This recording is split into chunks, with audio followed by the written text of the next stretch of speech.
धनतेरस की कथा तो आप लोगों ने श्रवण करी होगी पहले। धन्वंतरी की कथा। एक बार भगवान विष्णु मृत्युलोक में भ्रमण करने निकले और भगवान विष्णु जब मृत्युलोक में भ्रमण करने के लिए निकलते हैं, बड़े आनंद में जा रहे हैं। हमारे भगवान विष्णु जा रहे हैं, माता लक्ष्मी इनके पीछे पीछे चली। भगवान विष्णु ने पलटकर देखा, लक्ष्मी आप कहां आ रही हो? लक्ष्मी जी बोली, प्रभु मेरे को आपके साथ चलना। भगवान बोले, लक्ष्मी आप हमारे पीछे, हम दक्षिण की ओर जा रहे हैं और आप हमारे पीछे पीछे आ रही हो, इस दक्षिण की ओर आपको नहीं आना चाहिए, आप रुको। लक्ष्मी जी मानी नहीं।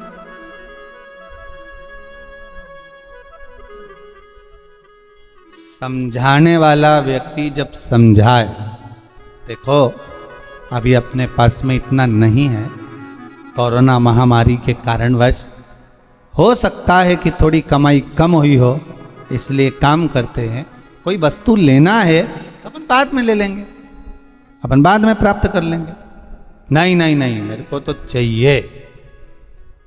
मालूम पड़े जिद पे अड़ गए, बहुत कुछ भी हो जाए मुझे तो ये सामान लाकर देना ही पड़ेगा। तो ये श्रेष्ठता नहीं। भगवान विष्णु लक्ष्मी जी से तुरंत, लक्ष्मी कहां जा रही हो? आपको मालूम है ये दक्षिण दिशा है जहां मैं जा रहा हूं, सुनो आप यहां प्रवेश ना करिए। लक्ष्मी जी कहती, नहीं स्वामी मैं आपके पीछे पीछे चलूंगी। लक्ष्मी जी को खूब समझाया भगवान विष्णु ने, नहीं मानी मां लक्ष्मी। जाने के लिए आतुर हो गए, जाने लगी। और माता लक्ष्मी जब जाने लगी, भगवान समझा समझा कर रह गए, समझा समझा कर भगवान रह गए, नहीं मानी, चल दी पीछे पीछे जा। भगवान रोक रहे, नहीं मानी। चलते चलते लक्ष्मी जी ने क्या देखा कि एक सुंदर गन्ने का ईख का एक खेत है। आपने देखा होगा, जितने भी लोग इस पावन धन्वंतरी कथा को सुन रहे हैं, धनतेरस के पावन कथा को श्रवण कर रहे हैं, उन्होंने देखा होगा कि जब दिवाली की पूजन होती है तो दीपावली की पूजन में कई जगह पर गन्ने को, ईख को पूजन में रखा जाता है। अब भैया कोई ब्राह्मण देवता से पूछे कि महाराज जी ये गन्ना पूजन में क्यों रखा जाता है, लक्ष्मी जी की पूजन में? आपके बच्चे भी आपसे पूछ सकते हैं, मम्मी ये गन्ने का क्या प्रयोग है, ये ईख का क्या प्रयोग है कि माता लक्ष्मी की पूजन में गन्ना रखा जाए, ईख रखी जाए, इसका प्रयोग क्या? तो वो प्रयोग ये धन्वंतरी की कथा में आ रहा है, ये धनतेरस की कथा में आ रहा है।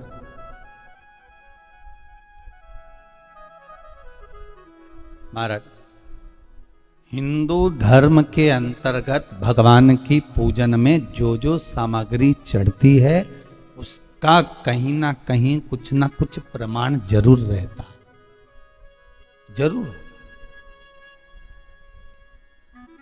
अगर भगवान पर कोई वस्तु चढ़ी है, हमारे भोलेनाथ जी पर अगर धतूरा चढ़ा है, बेलपत्र चढ़ा है, समी पत्र चढ़ा है, हमारे भोलेनाथ जी पर अगर श्वेत पुष्प चढ़ा है, श्री गणेश जी महाराज को कहीं दुर्वा चढ़ी है, माँ जगत जननी जगदम्बा को लाल पुष्प समर्पित किए गए हैं, उसका प्रमाण कहीं ना कहीं हमारे शास्त्रों में मिलता ही है। उसका प्रमाण हमारे शास्त्रों में मिलेगा। गन्ने का, ईख का प्रमाण यहां आता है धन्वंतरी की कथा में कि माता लक्ष्मी गन्ने के खेत को देखकर, माता लक्ष्मी ईख के खेत को देखकर रुक गई और ईख के खेत को देखकर रुकी और भगवान विष्णु आगे बढ़ गए। गन्ने के खेत को जब माता लक्ष्मी ने देखा, उसमें से एक गन्ने का टुकड़ा, एक ईख का टुकड़ा माता लक्ष्मी ने तोड़ लिया।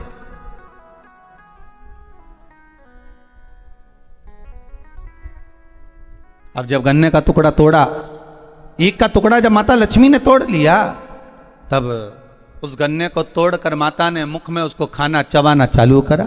उस गन्ने का रस माता प्राप्त करने लगी।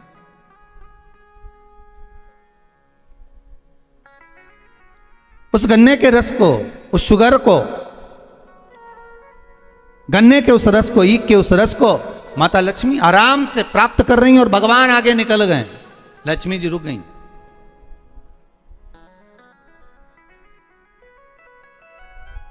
देखा माने, स्वामी तो आगे चले गए। स्वामी ने पलटकर देखा, लक्ष्मी गई कहां? भगवान जब वापिस आ रहे थे लक्ष्मी जी को ढूंढने के लिए, देखने के लिए, तब माता लक्ष्मी उस गन्ने के खेत में खड़ी होकर गन्ने को खाते हुए जब देखी गई, भगवान विष्णु ने कहा, लक्ष्मी आपने श्रेष्ठता का कर्म नहीं करा। बहुत सुंदर प्रसंग है महाराज जी, ध्यान दीजिएगा। किसी के खेत में चना लग रहा है, किसी के खेत में गन्ना लग रहा है, किसी के खेत में कोई फसल लग रही है, खेत के मालिक से बिना पूछे अगर तोड़ ली जाती है, प्राप्त कर ली जाती है और उसका सेवन कर लिया जाता है, तो उसका भी दोष हमारा हिंदू धर्म बताता है, हमारे शास्त्र बताते हैं कि उसका भी दोष है।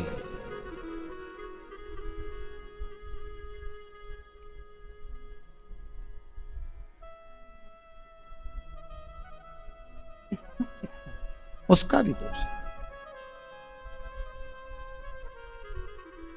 पहले भी कथा में कहा, 5 चोरों की कथा कही थी, उसमें वर्णन किया था, भगवान को बिना दिए जो खा ले वो भी चोर है। बिना पूछे कोई वस्तु उठा ले वो भी चोर है। किसी के घर में बिना पूछे प्रवेश कर जाए, आपने दरवाजा नहीं बजाया, आवाज नहीं लगाई, बेल नहीं बजाई और आप घर में प्रवेश कर गए, चोर। चौथा, महाराज किसी का सामान रखा था, बिना पूछे उठा लिया गया, रख लिया गया, वो भी एक चोर। और 5वां, माता पिता को दिए बिना जो एकांत में अपने कमरे में जाकर खा ले वो भी चोर है। परमात्मा को दिए बिना, माता पिता को दिए बिना, घर के बुजुर्गों को, घर के बड़ों को दिए बिना भक्षण कर लेना, पा लेना, वो भी चोरी। उन 5 चोर में एक चोर का प्रमाण यहां पर आ जाता है महाराज जी, कि किसी के खेत में, किसी के भवन में, किसी के घर में अगर आप प्रवेश कर रहे हो, किसी की कोई वस्तु रखी हुई है, उसको पहले आज्ञा लीजिए, पूछिए क्या हम ये ग्रहण कर सकते हैं, क्या हम ये ले सकते हैं। किसी के घर में प्रवेश कर रहे हो तो पहले आवाज लगाइए, दरवाजा बजाइए, बेल बजाइए, क्या मैं अंदर आ सकता हूं, क्या मैं प्रवेश कर सकता हूं। प्रवेश कर। महाराज जब प्रवेश हुआ, लक्ष्मी जी ने गन्ने को तोड़ा, खाया, ईख को देखा, भगवान नारायण को बड़ा क्रोध आया। नारायण बोले, ए लक्ष्मी तुम क्या कर रही हो? तुमने क्या खेत के मालिक से, किसान से पूछा? उस किसान से आज्ञा लिया आपने कि मुझे गन्ने खाना है, मुझे ईख खाना है, मुझे इसका रस प्राप्त करना है? आपने आज्ञा ली है? आपने पूछा है? माता लक्ष्मी जी हंसकर मुस्कुराकर बोलती हैं, पूरा ब्रह्मांड, पूरी पृथ्वी, संपूर्ण विश्व हमारा ही तो है।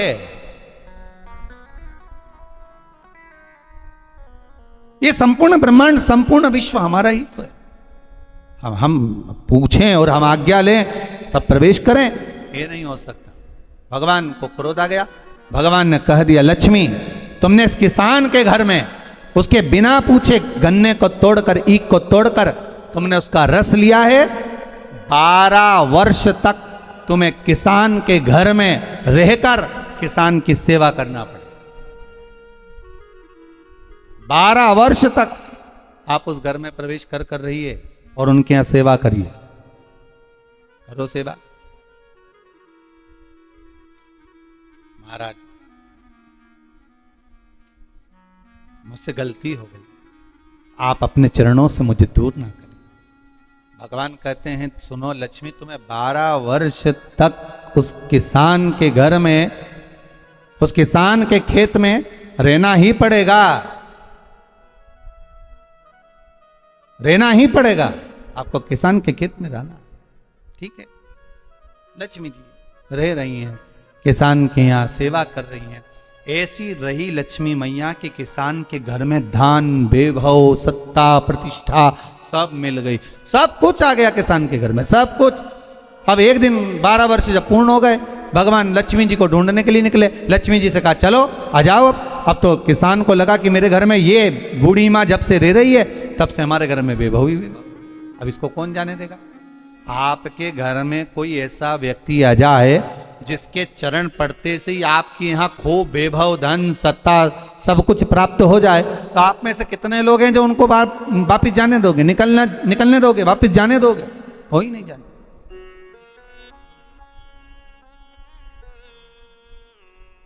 महाराज कौन जाने? थोड़ा और रुक जाइए, और रुकिए, और रुकिए। माता जाने का कहती हैं, किसान रोक लेता है। एक दिन भगवान विष्णु ही आ गए उस किसान के घर पर, और भगवान नारायण किसान के घर पर पहुंचे और पहुंचकर कहा अब हमको ये लक्ष्मी है, हमें जाना है, आप हमको जाने दीजिए। किसान को कहा, किसान पहचान नहीं पा रहा। भगवान बुजुर्ग का रूप रख कर आए, जैसे लक्ष्मी एक बूढ़ी का रूप रखकर सेवा कर रही है, उसी तरह किसान भी बूढ़े का रूप रखकर सेवा कर रहा है। महाराज भगवान ने किसान को कहा कि तुम गंगा नहा कर आओ तब हम जाएंगे। गंगा नहाते समय किसान के हाथ में कौड़ी दे दी। 4 कौड़ी लेकर किसान गंगा नहाने गया। जैसे ही गंगा जी में कौड़ी डालने को कहा, गंगा मैया प्रकट हो गई। किसान पूछता है आप कौन? गंगा जी कहती है मैं विष्णुपदी गंगा हूं। आप क्यों प्रकटी हो? गंगा जी ने कहा आपको मालूम है ये कौड़ी किसने दी है? नहीं, तुम्हारे घर में जो है वो नारायण है, नारायण ने दिया। अब दौड़ कर गया और नारायण के चरणों को पकड़कर कहा नाथ आप क्यों आए हो ये तो बताओ। भगवान ने कहा आपको मालूम नहीं, मैं लक्ष्मी को लेने आया हूं, पर लक्ष्मी को तो मैं अपने यहां रखना चाहता हूं नाथ, मैं इसको छोड़ नहीं सकता। मैं लक्ष्मी जी को छोड़ नहीं सकता, मैं इनको लेकर जाऊं। किसान रोने लगा। तब भगवान नारायण ने धनतेरस की पूजन का महत्व समझाया। तब भगवान ने धनतेरस की पूजन का महत्व समझाया। सुनो किसान, मृत्यु लोक में रहने वाला मानव अगर धनवंतरी की पूजन करता है, धनतेरस के दिन कार्तिक महीने में पड़ने वाली सुंदर त्रयोदशी तिथि को जो धनवंतरी की पूजन करेगा, उसके घर से लक्ष्मी कभी बाहर नहीं जाएगी। नारायण जैसे बोले तो किसान तुरंत प्रसन्न हो गया। प्रभु प्रभु आप मुझे वो उपाय, आप मुझे वो पूजा का प्रयोग, आप मुझे वो महत्व उस धनवंतरी पूजन का, उस धनतेरस की पूजन का बता दीजिए, जिससे मेरा कल्याण हो जाए, जिससे मेरा उद्धार हो। भगवान विष्णु बोले किसान सुनो, ये धनवंतरी मेरा ही एक अंश होता। जैसे मेरे हाथ में शंख, चक्र, गदा, पद्म सब धारण करा हुआ हूं, उसी तरह धनवंतरी का स्वरूप का यदि आप दर्शन करेंगे, आप धनवंतरी के चित्र का अगर दर्शन करेंगे तो एक हाथ में उनके भी चक्र है, एक हाथ में उनके शंख है, एक हाथ में उनके औषधि है, एक हाथ में उनके अमृत का कलश है, और भगवान स्वयं नारायण का अंश प्रकट हो रहा है। बोल धनवंतरी भगवान की, धनवंतरी भगवान की। कहते हैं धनवंतरी भगवान का प्रागट्य जब हुआ था तो भगवान शंकर ने धनवंतरी देव को देखकर कहा वाह रे प्रभु वाह, क्या सुंदर स्वरूप धारण कर कर आए हो प्रभु। जब मेरे लिए विष लेकर आए थे तब एक आनंद दूसरा था, पर आज अमृत लेकर आए हो उसका आनंद दूसरा है। बहुत अलग अलग बातें महाराज। शिव महापुराण की कथा कहती है 2 तरह की वाणी होती है। एक में आपने क्रोध कर दिया, अपशब्द कह दिया, ताना दे दिया, गालियां दे दी, और एक शब्द अमृत का मीठा बोल दिए, प्रेम की वाणी बोल दी, उसका एक आनंद दूसरा है, उसका एक संबोधन दूसरा है। एक विष लेकर आ रहा है, एक अमृत लेकर आ रहा है। शिव जी कहते हैं जो अमृत लेकर आ रहा है उसका आनंद ही दूसरा है, उसके चेहरे की चमक ही दूसरी है। भगवान विष्णु कहते हैं सुनो किसान, मैं आपको धन्वंतरी पूजन का विधान बताता हूं। भगवान कहते हैं किसान, सुंदर कृष्ण पक्ष की त्रयोदशी को कार्तिक के महीने में धन्वंतरी देव का पूजन, धनतेरस का पूजन माना जाता है। सुनो किसान, एक सुंदर भूमि पर देसी गाय का गोबर से लीपन कर कर, अगर गाय का गोबर ना मिले सुंदर जल से लीपन कर कर, वहां एक सुंदर चौक को पूर कर, आप सभी को ज्ञात होगा कि चौक पूरने में रंगोली का प्रयोग नहीं होता। आप लोगों को मालूम होगा चौक पूरने में आटा और हल्दी का प्रयोग होता है। काय का प्रयोग होता है? आटे और हल्दी का प्रयोग। आटे हल्दी का प्रयोग क्यों होता है? क्योंकि आटा समृद्धि को बढ़ाता है, लक्ष्मी वैभव को बढ़ाने वाली हल्दी होती है। इसलिए जब चौक पूरा जाता है भूमि पर, तो चौक पूरते समय आटा हल्दी का प्रयोग करते हैं। थोड़ा सा चावल का दाना या गेहूं का दाना रख दिया जाता है, उसके ऊपर एक सुंदर चौकी, एक चौरंग, एक पाटा रख दिया जाता है। भगवान विष्णु बता रहे हैं किसान को धनतेरस के पूजन का वर्णन, और जो भगवान विष्णु ने बताया है वही पूजन का वर्णन आप लोग श्रवण कर रहे हैं। आज धनतेरस का प्रयोग कर पूजन करें और शिव महापुराण के इस भाव को, विष्णु पुराण के इस भाव को, स्कंद पुराण के इस भाव को आप धारण करें, और जो विधान भगवान विष्णु बता रहे हैं उसके हिसाब से, उसके अनुसार आप लक्ष्मी का पूजन, धनतेरस का पूजन करें। चौकी लगाएं, चौरंग लगाएं, पाटा लगाएं, उस पाटे पर एक सुंदर लाल वस्त्र धारण करा दें, लाल वस्त्र बिछा दें। एक थाली लें, उस थाली पर कंकु से, रौली से, कुंकू से गिला कर स्वस्तिक का निर्माण कर दें। स्वस्तिक का निर्माण कर घर में अगर चांदी का सिक्का हो, अगर चांदी का सिक्का नहीं हो, चांदी का कॉइन नहीं हो, तो अपने घर का 1 का सिक्का, 2 का सिक्का, 5 का सिक्का, 10 का सिक्का, जो भी आपके घर में हो वो कॉइन ले लें महाराज, उसको थाली के अंदर रख दें स्वस्तिक के ऊपर। फिर उसका स्मरण करें। आटे के 7 दिए बनाएं, एक थाली में, एक प्लेट में रख लें, घी के दिए बनाएं और उसमें सुंदर बाती को लगा दें। ध्यान दीजिएगा, इसमें जो बाती लगेगी वो लंबी बाती लगेगी। लक्ष्मी जी की पूजन में जितनी भी बाती लगे वो लंबी लगे।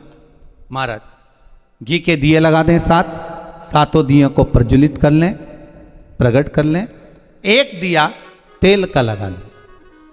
तेल का जो दिया लगाया है, जहां पर आपने सिक्का रखा है, कॉइन रखा है, उसका लेफ्ट हैंड, मतलब आप ऐसे बैठे हो तो आपका सीधा हाथ की ओर आप तेल का दिया लग दें।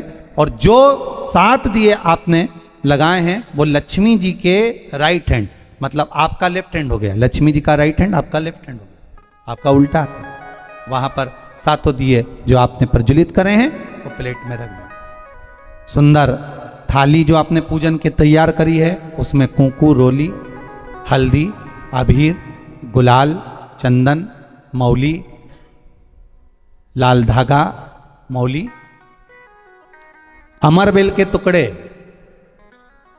कमलगट्टे, हल्दी की गांठ,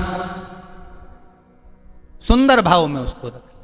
जल का पात्र, सुंदर आनंद से जो क्वाइन चांदी का और देसी क्वाइन आपने जो रखा है उसका जल से पूजन करें। लक्ष्मी पूजन का समय अलग अलग होता है, पर धनतेरस की पूजन का जो समय है वो प्रदोष काल से प्रारंभ हो जाता है। कब से प्रारंभ हो जाता है? प्रदोष, क्योंकि शिव के द्वारा निर्मित है लक्ष्मी पूजन का। महाराज क्वाइन का पूजन करें, कंकु आदि से पूजन करने के बाद दोनों सिक्कों को उठा लें, दोनों क्वाइन, जो चांदी का सिक्का है और जो देसी क्वाइन है, उसको उठाकर उस पर जो कलेवा है, मौली है, नाड़ा है, लच्छा है, उसको लपेटना प्रारंभ कर दें और उसको लपेटें। पहले चांदी का सिक्का लपेट दे, फिर देसी सिक्का जो आपने रखा है, 1, 2, 5, 10 का जो सिक्का रखा है उसको लपेट, थाली में उसको रख लें। फिर वापस उस पर जल का छींटा देकर उसका पूजन करें। महाराज हल्दी, रौली, मौली, चंदन आदि लगाकर सुंदर भाव से चावल को हल्दी में भिगो लें और पीले चावल कर कर उल्टे हाथ में चावल लेकर माता लक्ष्मी के ऊपर जो 2 सिक्के रखे हैं उनका पूजन करें। साथ में जब चावल छोड़ते जाएं तो गणेश जी का भी स्मरण करते जाएं। हे रिद्धि सिद्धि के दाता श्री गणेश जी महाराज, आप हमारे यहाँ पर सदा माता लक्ष्मी को लेकर, कुबेर भंडारी को लेकर सदा विराजमान रहें, नारायण को लेकर सदा विराजमान रहें। चावल छोड़ते जाएं और बाबा से विनती करते जाएं, माता लक्ष्मी से निवेदन करते जाएं। भगवान शिव का स्मरण करें, भगवान नारायण का स्मरण करें, माता लक्ष्मी का स्मरण करें, रिद्धि सिद्धि के दाता भगवान श्री गणेश जी महाराज का स्मरण करें, छोड़ते जाएं। जब चावल पूर्ण छोड़ देवें, पूजन पूरी तरह से हो जाए, तब महाराज 7 सुंदर आनंद से अमरबेल के टुकड़े, अमरबेल वृक्ष पर एक पीले कलर की बेल चलती है, पीली, उसमें पत्ते नहीं होते, वो किसी भी वृक्ष पर डली रहती, वो अमरबेल कहलाती। ये अमरबेल लक्ष्मी पूजन में, समृद्धि के लिए, मकान के मुहूर्त के समय पर, गृह प्रवेश के समय पर बहुत कार्य आती है। महाराज ये अमरबेल को पानी की जरूरत भी नहीं पड़ती, आप रूप किसी वृक्ष पर डाल दी जाए वो अपने आप फलती चली जाती है। उसी तरह हमारे यहाँ भी हम भगवान से यही प्रार्थना करते हैं, जैसे अमरबेल बिना पानी पड़े भी किसी भी वृक्ष पर डाल दी जाए पनपती जाती है, बढ़ती चली जाती है। ऐसे हमारे घर में बेबहू लक्ष्मी बढ़ती जाए। अमरबेल के 7 टुकड़े, कमल गट्टे 7, हल्दी की गठान 7 माता लक्ष्मी को समर्पित कर दें। दोनों हाथों में हल्दी पिसी हुई लीजिए और माता लक्ष्मी के ऊपर उसे चढ़ाना प्रारंभ कर दीजिए। 7 बार पिसी हुई हल्दी वो सिक्कों पर चढ़ा दें, अपनी मनोकामना कर कर अपने घर में माता लक्ष्मी को विराजमान करने के। जब हल्दी पूर्ण चढ़ जाए, हाथ में कुंकू ले लीजिए, रोली ले लीजिए, उस रोली कुंकू को भी माता लक्ष्मी को समर्पित करिए। तब इसके पश्चात सुंदर जो भी घर में मिष्ठान हो, मीठा हो, नहीं हो, शक्कर हो, गुड़ हो, मिश्री हो, जो भी आपके पास में हो, खड़ी शक्कर हो, वो भगवान को, माता लक्ष्मी को भोग रख दीजिए। अगर कुछ मीठा बना हो तो मीठा रख दीजिए। महाराज घर में संपूर्ण पूजन कर कर आपके घर में जो देवालय में भगवान बैठे हैं उनका भी पूजन करिए। पूजन करने के पश्चात आप माता लक्ष्मी से निवेदन करिए, हे माँ आप हमारे यहाँ सदा विराजमान हो। महाराज ये जो पूजन है भगवान विष्णु जो बता रहे हैं किसान को, ये 5 दिन की पूजन है पूरी पूरी। आज कौन से दिन का पूजन बता रहे हैं? पहले दिन का। आज धनतेरस से रूप चौदस, अमावस्या, एकम और दूज, ये 5 दिन तक दीपावली का पर्व मनाया जाता है, दीप महोत्सव मनाया जाता है। पूजन करने के बाद जो 7 दिए आपने प्लेट में रखे हैं, थाली में रखे हैं पूजन के लिए घी के, उन 7 दियों से माता लक्ष्मी की आरती उतारी।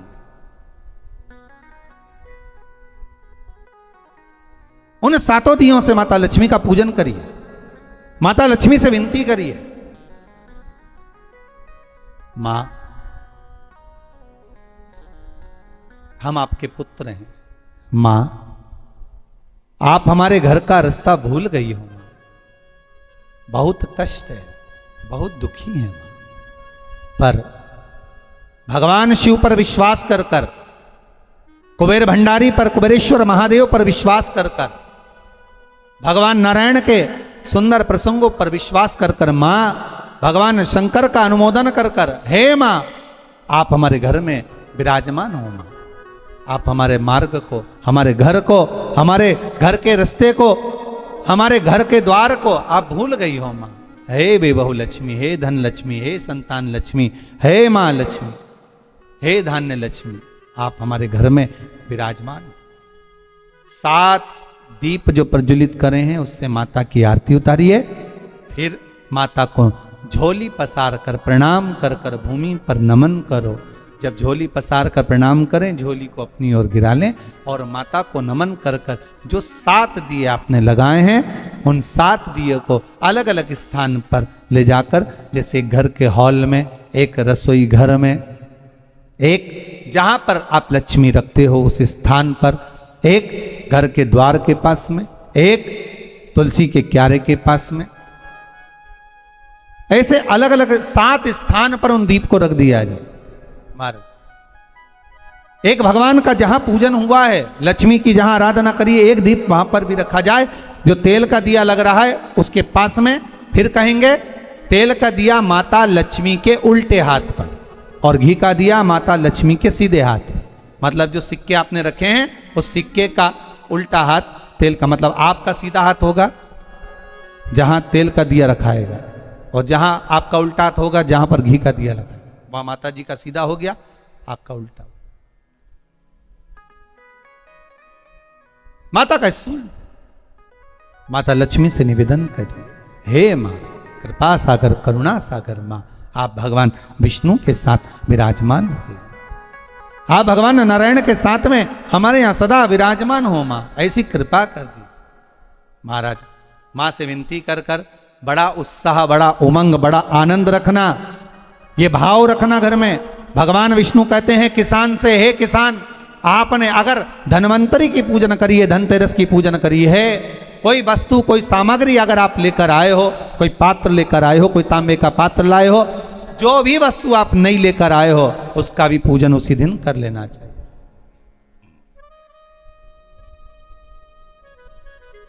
उसका भी पूजन कर, बड़ा भाव रखकर भगवान विष्णु ने किसान को बताया, बड़ा भाव। किसान सुनकर बड़ा प्रसन्न हुआ। नारायण प्रभु, क्या मां फिर मेरे घर में रहेगी? भगवान कहते हैं सुनो किसान, ये लक्ष्मी अगर आप धन्वंतरी का पूजन करते हो, धनतेरस का पूजन सुंदर कार्तिक के महीने की कृष्ण पक्ष की त्रयोदशी को अगर आप कर रहे हो, तो ये लक्ष्मी भले मेरे साथ बैकुंठ में जाकर रहे, पर लक्ष्मी का एक अंश तुम्हारे घर से कभी नहीं जाएगा, वो सदा विराजमान रहेगा। ऐसी है मां धन्वंतरी की पूजन, ऐसी है मां लक्ष्मी की पूजन। बस आपसे भी निवेदन है, आज आप सब जो धनतेरस की पूजन का एक भाव रखे हुए हैं, बड़ा उत्साह आपके भीतर दीपावली पूजन का है। 5 दिवस तक आप जो दीपावली का उत्सव मना रहे हैं, आज 2 तारीख से दीपावली महोत्सव की यह पावन कथा जो चल रही है, आज 2 तारीख से जो कथा का प्रारंभ किया गया है, इस कथा का क्रम केवल आप सबके मन में जो भाव था कि शंकर जी के माध्यम से कैसे हमें 5 दिन का पूजन करना है, उसका विधान हमें समझना था महाराज। और देखिए, फिर निवेदन करेंगे, भगवान कभी आडंबर से, दिखावे से, भगवान कभी आडंबर से, दिखावे से प्रसन्न नहीं होता। भगवान तो केवल प्रेम से प्रसन्न होता है। इसलिए अपने हृदय से, दिल से भगवान को रिझाओ और अपने घर में माता लक्ष्मी की धन्वंतरी का पूजन करो।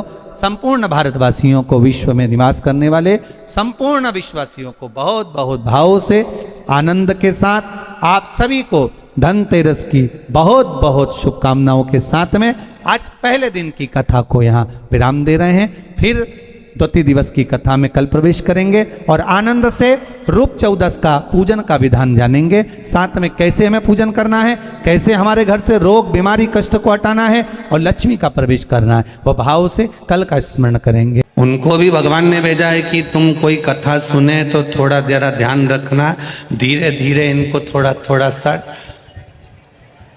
बोलते रहना, तो इनका ध्यान हट जाएगा। ध्यान हट जाएगा तो अगर इनका ध्यान महाकाल की कथा से हटा तो फिर मुझे इनका कल्याण करने नहीं जाना पड़ेगा। उनको भेजा गया। जिस दिन तुम्हारा प्रदोष का व्रत रहता है, जिस दिन तुम्हारा एकादशी का व्रत रहता है, जिस दिन तुम्हारा सोमवार का व्रत रहता है, जिस दिन तुम्हारा मंगलवार का व्रत रहता है, जिस दिन तुम्हारा कोई व्रत रहता है, सबसे ज्यादा गुस्सा तुम्हें उसी दिन आता है। सबसे ज्यादा क्रोध किस दिन आएगा? उसी दिन आएगा। क्यों? क्योंकि तुमने जो व्रत करा उस व्रत में तुम्हारे मुख से ऐसा शब्द निकलना चाहिए, ऐसा शब्द निकलना चाहिए जिसके कारण तुम्हारा करा हुआ सारा व्रत बस गलत बोलने से, आड़ा टेढ़ा बोलने से, अपशब्द बोलने से वो व्रत पूरा की पूरा खंडित हो जाए, पूरा खंडित।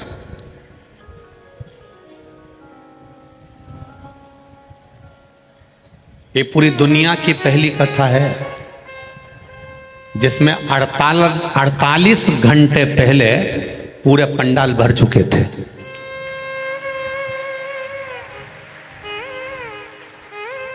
ये दुनिया की पहली कथा है। इतने बड़े बड़े पंडाल 48 घंटे पहले भर चुके थे और कई कई मैडम हो नवाएंगी खजूर वाली चोटी कर करके और कहेंगी हमको आगे बैठने दो, तुम हमें पहचानते नहीं हो। तो मेरा निवेदन है, हम किसी को नहीं जानते, हम सब इकट्ठे और महाकाल के पट्टे हैं। बस बहुत सारे आएंगे, आग दिखाएंगे, तुमसे कहेंगे तुम बाद में मिल लेना, तो कह देना जिसने कहा बाद में मिल लेंगे, हम उनसे बाद में, हम क्या मिलेंगे, महाकाल राजा मिलेगा। आपसे निवेदन है, विचार करना। ये 48 घंटे से बैठे हैं। कितने घंटे से? 48 घंटे से आस लगा के बैठे हैं। 2 दिन हो गए इनको ऐसा कैसा डेरा जमाए हुए, ऐसी कैसे बैठे हुए, बस एक आस लेके बैठे हैं। 1 बजेगी, 4 बजे तक कथा मिलेगी, वहीं खा रहे, वहीं रह रहे। भक्त लोग सेवा में लगे, कोई केला बांट रहा, कोई बॉटल बांट रहा, पानी दे रहा, कोई कुछ ले आकर दे रहा, कोई बिस्कुट दे रहा, अपनी जगह पर 48 घंटे से बैठकर कथा का इंतजार कर रहे हैं। और तुम 2 मिनट में न लाइन खींच के, न डब्बा भर के, ने धागा से नुच भाई के तुरंत जाके बैठ जाओ। नहीं कथा में हम आगे बैठे तो फिर तुम सोचो कि महाकाल राजा है, वो साधारण नहीं, न्याय बहुत प्रबल करता है, उसको तुमने अभी जाना नहीं है। बहुत कठिन है, बहुत करो भजन, स्मरण करिए, भक्ति करिए, नाम जाप करिए, नाम कीर्तन करिए, मंत्र जाप करिए, भगवान की भजन करिए। अवंतिका नगरी में जितने दिन रहो, उज्जैन की नगरी में जितने दिन रहो, जितने दिन महादेव की पावन धरा पर, कंकर शंकर की भूमि पर रहो, 84 महादेव की धरा पर रहो, अवंतिकापुरी में जितने दिन रहो, काल भैरव की धरा पर, मां हरसिद्धि की धरा पर, चिंतामन गणेश की धरा पर जितने दिन निवास करो, उतने दिन तुम्हारे मुख से श्री शिवाय नमस्तुभ्यम निकलना चाहिए। पल पल में जपना, पल पल में भजन करना। वो राजा है, अपनी प्रजा से रोज मिलने जाता है। मेरा विश्वास करता है दुनिया में कहीं किसी राजा की सवारी नहीं निकलती, केवल उज्जैन में महाकाल राजा की सवारी निकलती है। प्रतिदिन हर सोमवार बड़े से बड़े फंक्शन में, सावन हो, भादो हो, कुंवार हो, कार्तिक हो, कोई भी अधिक मास हो, मेरे महाकाल बाबा अपनी प्रजा से मिलने के लिए साथ निकलते हैं, केवल उस प्रजा का हाल जानने के लिए। तो मेरा विश्वास कहता है अभी भले महाकाल राजा की सवारी ना निकले, पर मेरा विश्वास कहता है वो ताले तोड़कर रोज 7 दिन तक तुमसे मिलने के लिए आएगा। प्रतिदिन आएगा, प्रतिदिन।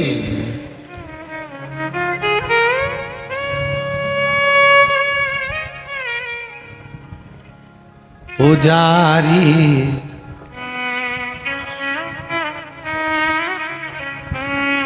पुजारी खोल जरा पटरा,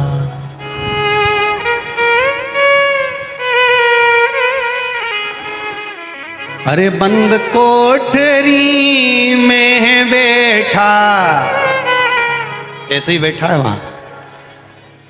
अरे बंद कोठरी में बैठा मेरा महाकाल सरकार, पुजारी पुजारी पुजारी खोल जरा पट द्वार, पुजारी खोल जरा पट द्वार, पुजारी खोल जरा पट द्वार, पुजारी खोल जरा पट द्वार। बंद कोठरी में है बैठा, बंद कोठरी में बैठा, बंद कोठरी में है बैठा, बंद कोठरी में बैठा, मेरा महाकाल सरकार। पुजारी पुजारी जय हो, पुजारी खोल जरा पट द्वार, पुजारी खोल जरा पट द्वार, पुजारी खोल जरा पट द्वार, पुजारी खोल जरा पट द्वार।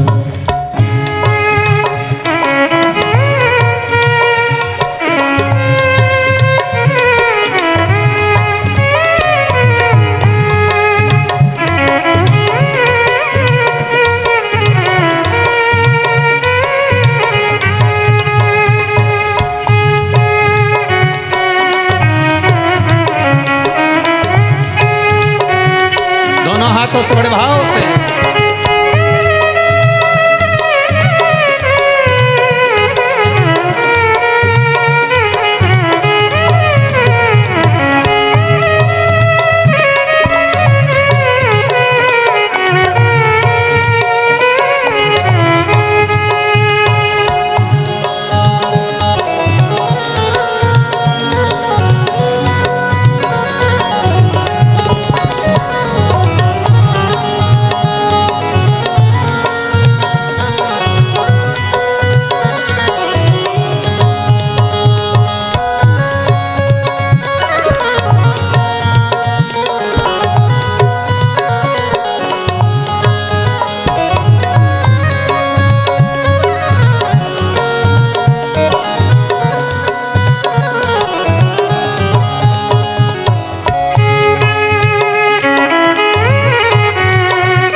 थके हुए हैं भक्त सारे, थके हुए हैं प्रेमी जनों ने तुमको पुकारे, प्रेमी जनों ने तुमको पुकारे, लंबी लगी है कतार प्रभु जी, लंबी लगी है कतार प्रभु रे, लंबी लगी है कतार प्रभु जी, लंबी लगी है कतार प्रभु जी। अरे कर दो बेड़ा पार पुजारी, जय हो, पुजारी जय हो, पुजारी खोल जरा पट द्वार, पुजारी खोल जरा पट द्वार, पुजारी खोल जरा पट द्वार, पुजारी खोल जरा पट द्वार।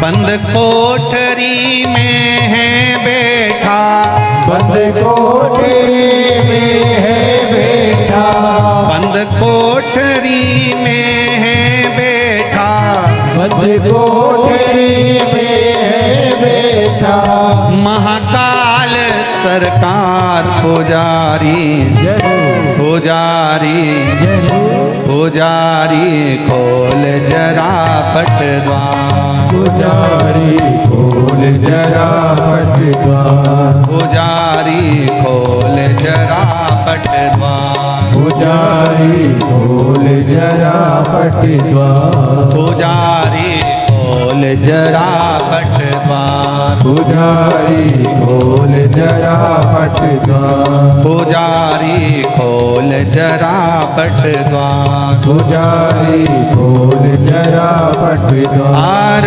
हर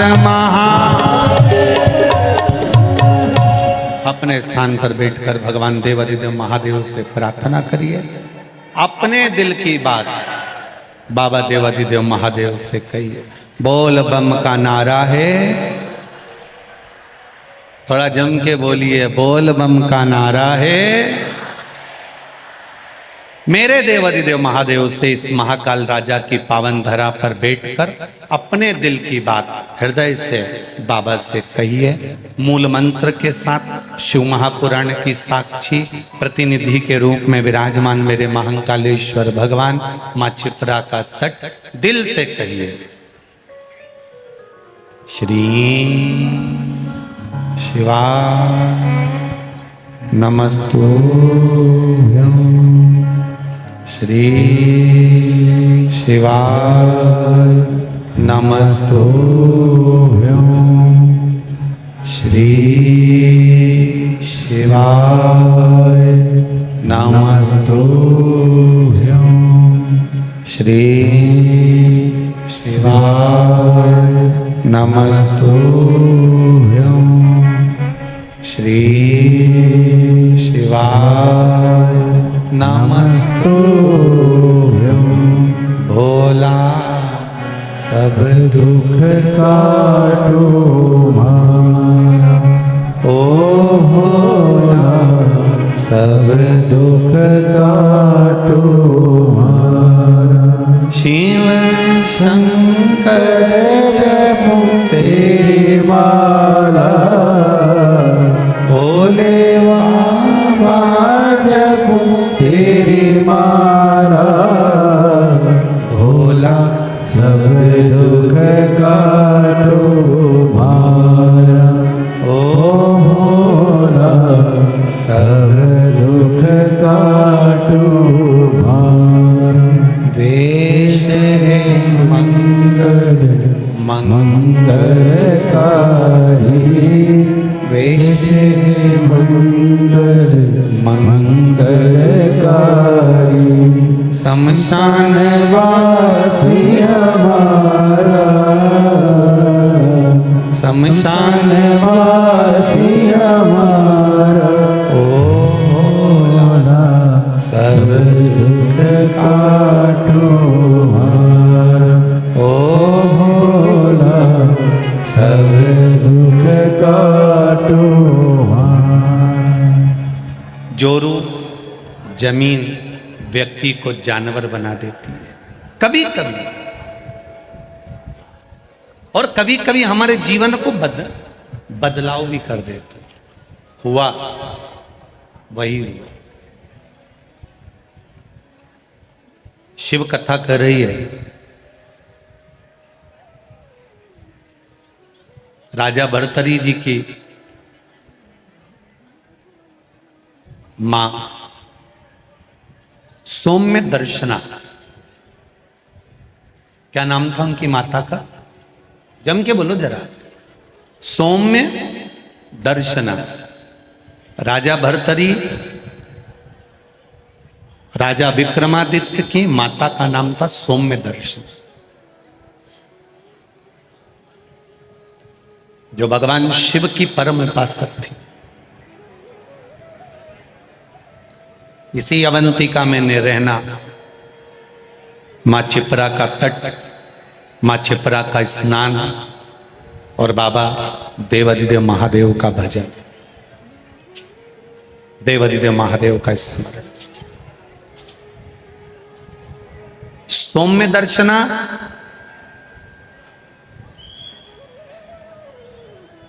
जो राजा भर्तरी राजा विक्रमादित्य के माता है, जो रोज प्रतिदिन भगवान शंकर के मंदिर जाना, शिव जी पर जल चढ़ाना, शंकर का गुणगान करना, शिव भक्ति को करना, शिव भजन को करना, शंकर भगवान के स्मरण में डूबी रहना, वो कोई साधारण नहीं। कितना सुंदर राजा विक्रमादित्य कि ये पावन धरा की कथा कर रही है। जो नारी, जो स्त्री शंकर भगवान का भजन करती है, शिव तत्व को जानती है, शंकर भगवान को एक लोटा जल चढ़ाती है, शिवलिंग के सुंदर पूजन को करती है, स्मरण करती है, भजन करती है, शंकर भगवान की अविरल भक्ति में डूबी रहती है, शंकर भगवान के अभिषेक में, पूजन में, अर्चना में, नाम जाप में डूबी रहती है, शिव महापुराण की कथा कहती है। और ये अवंतिका नगरी की पावन कथा कर रही है और इस अवंतिका का इतिहास कहता है। वो नारी मान लो अपने कर्म के कारण, पूर्व के कर्म थे, पुराने कोई कर्म होंगे जिसके कारण बस हो सकता है कि नारी का सौभाग्य रहता ना रहता, कोई अपने पति के कंधे पर जाती, कोई नहीं जा पाती। तो मान लो हमारे पूर्व के कर्म के कारण अगर नारी के जीवन में कोई कष्ट आ जाता है तो शिव महापुराण की कथा कहती है, राजा भर्तरी की माता, राजा विक्रमादित्य की माता सौम्य दर्शना का चरित्र कहता है कि स्वयं देवाधिदेव महादेव कहते हैं, सौम्य दर्शना, जो नारी तेरे जैसी शंकर की आराधना में डूबी रहती है, वो नारी फिर अगला जन्म ना तो कभी बेधब्य का पाती हो, ना कभी बांझ का पाती है, उसको शिव स्वयं भक्ति प्रदान कर।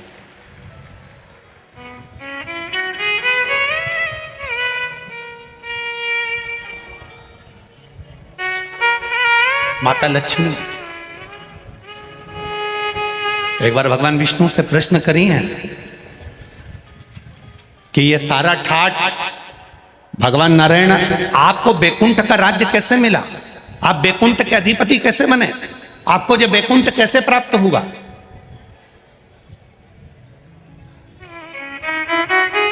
राम जी महाराज, भगवान विष्णु आप राम जी के अवतार हुए, राम जी बनकर आपने अयोध्या का राज्य भोगा, कृष्ण का अवतार लिया, द्वारका का राज्य भोगा, मथुरा का राज्य भोगा, ब्रज का राज्य भोगा। आखिर आपको ये राज्य हर घड़ी, हर पल, हर क्षण कैसे प्राप्त होते हैं? किस तरह से? भगवान विष्णु से माता लक्ष्मी ने प्रश्न करा है विष्णु पुराण के अंतर्गत, और कुर्म पुराण में भी इसका वर्णन प्रश्न किया। ये आपको सुख कैसे मिल जाता है? आपको बैकुंठ का राज्य मिल गया, आपको द्वारका का राज्य मिल गया, आपको अयोध्या का राज्य मिल गया, आपको रावण की लंका दूसरे की थी वो लंका का राज्य आपको प्राप्त हो गया। ये कैसे प्राप्त हो जाता है? भगवान विष्णु ने अपनी धर्म पत्नी माता लक्ष्मी से कहा, लक्ष्मी मैं प्रतिदिन शंकर के शिवलिंग की आराधना करता हूं। लक्ष्मी जी ने कहा, क्या नाथ मैं शिवलिंग की आराधना कर सकती हूं? क्या मैं शंकर के शिवलिंग का पूजन कर सकती हूं, उसकी आराधना कर सकती हूं?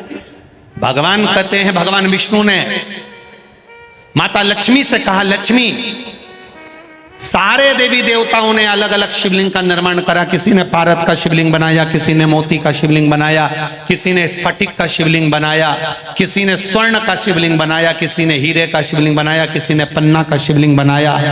तुम्हारी मर्जी पड़े, तुम वो शिवलिंग का निर्माण करो। माता लक्ष्मी ने सुंदर आनंद के साथ एक पुखराज का शिवलिंग का निर्माण करा और सुंदर माता ने उस शिवलिंग की आराधना और पूजन करना प्रारंभ कर दिया। अब क्या मिला माता लक्ष्मी जी को? लक्ष्मी जी को मिला क्या?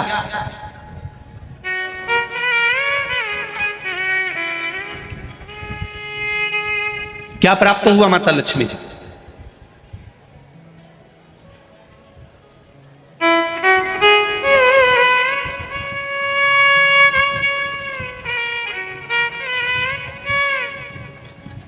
भगवान कृष्ण की प्रिया है राधिका जी, राधिका जी के प्रिय हैं भगवान कृष्ण। राम जी को बीच में कुब्जा भी मिली, सुपनखा भी मिली, पर मेरे नारायण को बहुत कुछ प्राप्त हुआ, पर आज भी लक्ष्मी जी को क्या मिला है? तो कहा, लक्ष्मी तुम किस चीज के लिए शिव जी की आराधना कर रही हो? लक्ष्मी जी कहती हैं, बस आपके चरण की सेवा मुझे दिन रात मिले। नारायण कहते हैं, मैं तो भगवान शिव के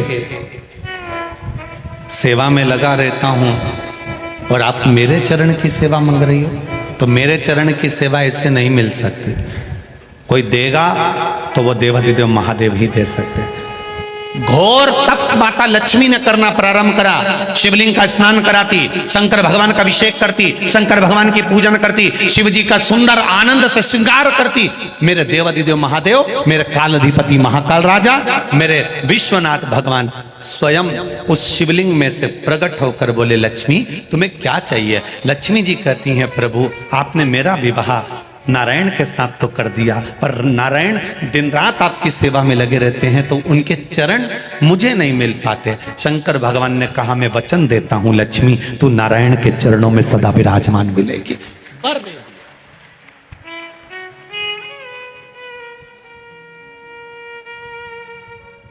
ब्राह्मण हो, क्षत्रिय हो, वैश्य हो, शूद्र हो, बच्चा हो, जवान हो, बूढ़ा हो, बेटी हो, बेटा हो, नारी हो, पुरुष हो, जो है अगर वो शिव की आराधना में लगा है, उसका मनवांछित फल की पूर्ति हुई है, प्राप्ति हुई है। और कोई तुमसे कहे कि स्त्री शंकर भगवान का आराधना कर सकती है, पूजन कर सकती है, तो दूर नहीं जाना। ये जो शिव पुराण है हमारे पास में, गीता प्रेस गोरखपुर की, उसका दर्शन मैं आपको करा देता हूँ। ये शिव पुराण गीता प्रेस गोरखपुर की है, तुम भी बाजार से लेकर आना। इसका 73 नंबर का पेज निकाल कर पढ़ना विद्येश्वर संहिता में से। उसमें लिखा हुआ है, जो नारी शंकर भगवान का स्नान कराती है, श्रृंगार करती है, पूजन करती है, वो संसार सागर से मुक्त होकर मां पार्वती की परम सखी बनकर विराजमान होती है। यह विद्येश्वर संहिता का है।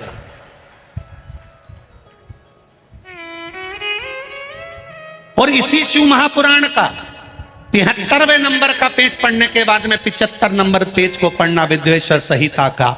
उसमें लिखा है, जो शंकर भगवान को जल चढ़ाकर उस जल का आचमन करता है, वो 3 ताप से दूर हो जाता है। ये मेरा निवेदन है आस्था चैनल वालों से, पन्ना मैं निकाल रहा हूं और उसको मैं लाइन से अक्षरों पर लाइन दिखा रहा हूं।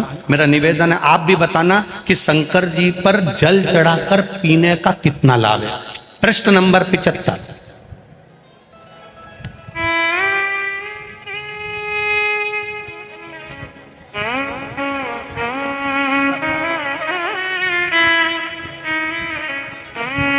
अब आस्था चैनल से निवेदन है, और आप सब भी एलसीडी पर ध्यान देंगे, और अपने अपने मोबाइल पर भी, जितने लोग टीवी पर कथा सुन रहे हैं वो, मोबाइल पर सुनने वाले वो, जो लोग कहते हैं शिव जी पर जल चढ़ा हुआ नहीं पीना चाहिए, उसके लिए मेरे वेद व्यास जी लिख रहे हैं, पेज नंबर 75 विद्येश्वर संहिता, ध्यान रखिएगा।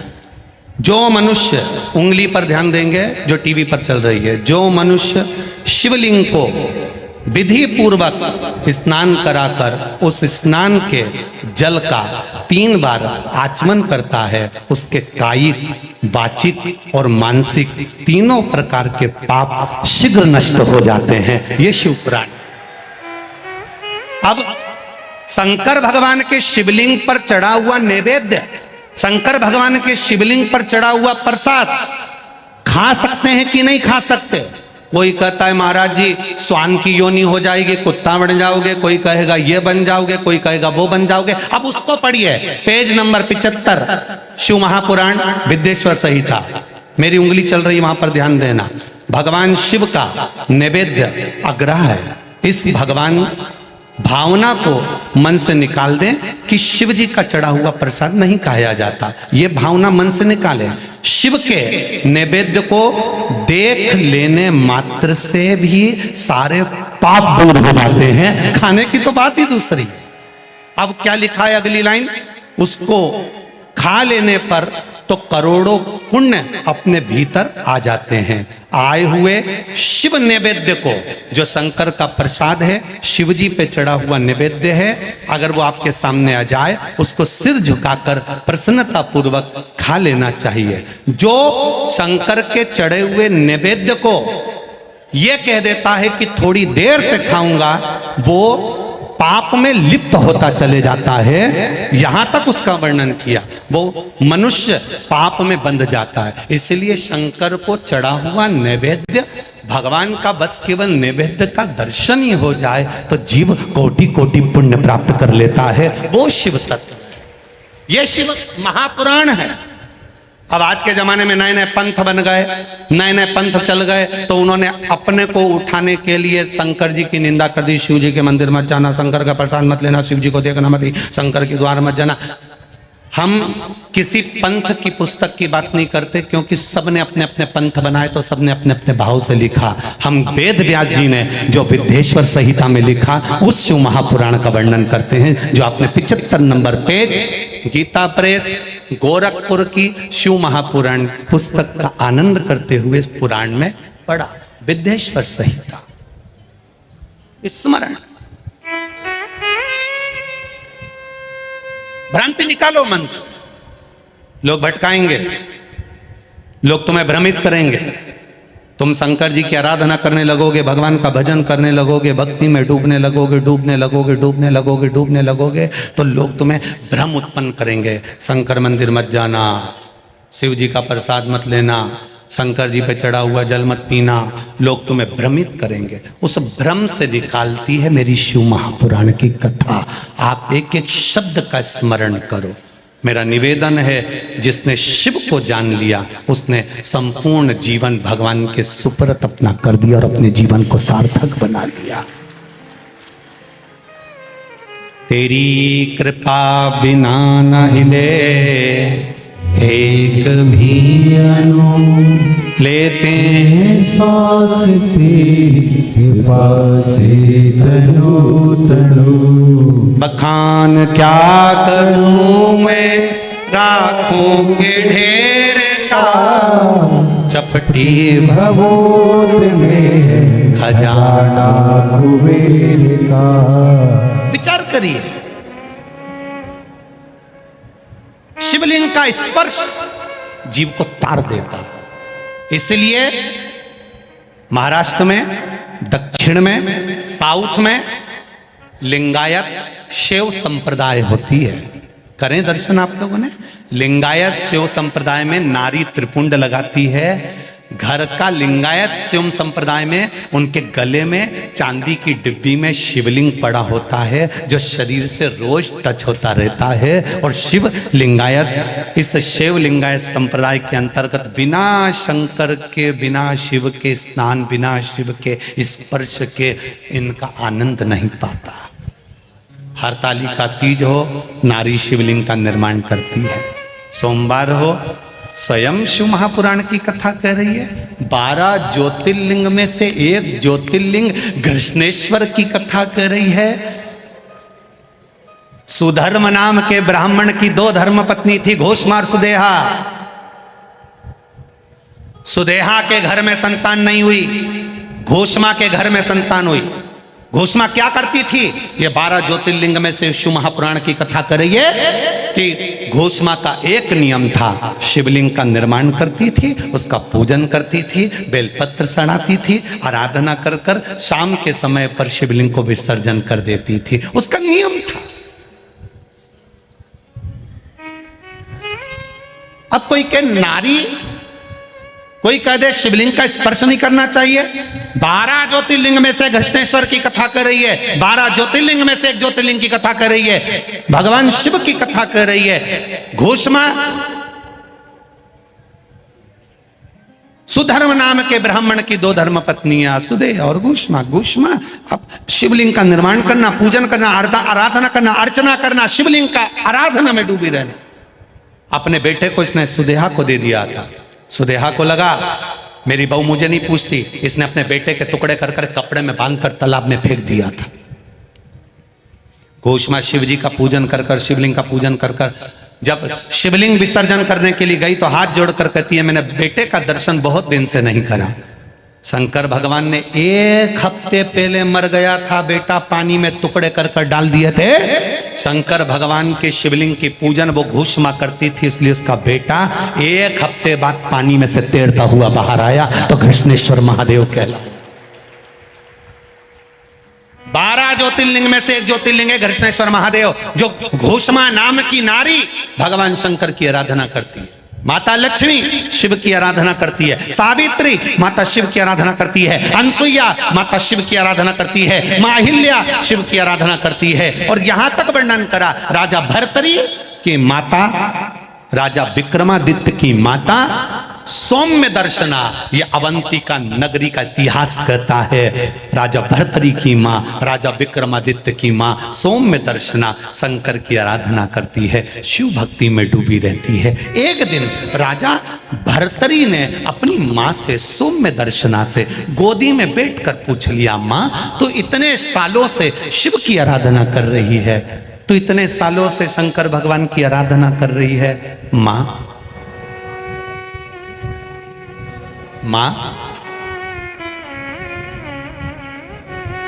शिव क्या देते हैं, भोलेनाथ क्या देते हैं, शंकर क्या प्रदान करते हैं? कथा के जितने भी मुख्य यजमान बनकर बैठे हैं, बड़े ध्यान से सुनना। आपने शंकर भगवान को 1 बेलपत्र दी है, आपने शंकर भगवान को 1 चावल का दाना दिया है, आपने शंकर भगवान को 1 पुष्प की पंखड़ी दी है। शिव क्या देते हैं आप, शंकर क्या प्रदान करते हैं आपको? तो सौम्य दर्शन ने कहा, जब व्यक्ति विपदा की घड़ी में खड़ा होता है, विपदा की घड़ी एक ऐसी होती है जिस घड़ी में सब साथ छोड़ देते हैं, उस समय पर महादेव कदम से कदम मिलाकर साथ चलते हैं।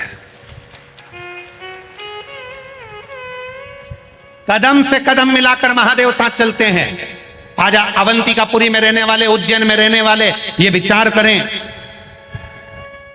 उज्जैन में रहने वाले ये विचार करें, अरे भैया बंडागर रोड पे कथा हो रही है, बहुत भीड़ है, अपार भीड़ है, गाड़ियां भी बहुत दूर रोकी जा रही है, हम तो घर में बैठ के कथा सुन लेंगे। हमारा निवेदन है, संसार सागर बहुत घिरा हुआ है, उस संसार सागर से पार उतरना है तो महाकाल की धरा पर विठलेश सेवा समिति कथा नहीं करा रही है, तो महाकाल ने निमंत्रण दिया तो कथा हो रही है।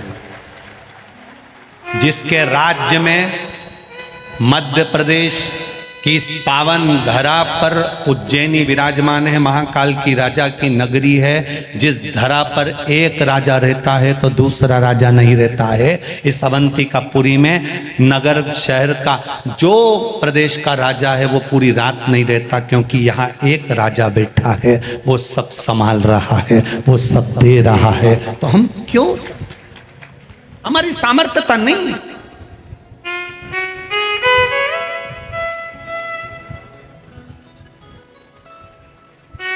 कितनी चिलचिलाती धूप, गर्मी, जब मालूम पड़ा कि 48 घंटे पहले ही ये टेंट ऑन भरा गए तो हमने भी तुरंत सूचना दी। वो महापौर जी को मैं धन्यवाद दूंगा। पत्र भरे पड़े हैं, सारे पत्र यहीं रहेंगे, एक भी पत्र सियोर नहीं जाएगा, इसी व्यासपीठ के पीछे रहेंगे। इसमें सबके मोबाइल नंबर है, सबका एड्रेस है। इन पत्रों को पढ़ना और पत्र पढ़ने के बाद उनके पास फोन लगाकर पूछना कि काल अधिपति महाकाल राजा ने क्या दिया है, वो बताएंगे, एक एक पत्र के माध्यम से बताएंगे कि उसमें सुख क्या है।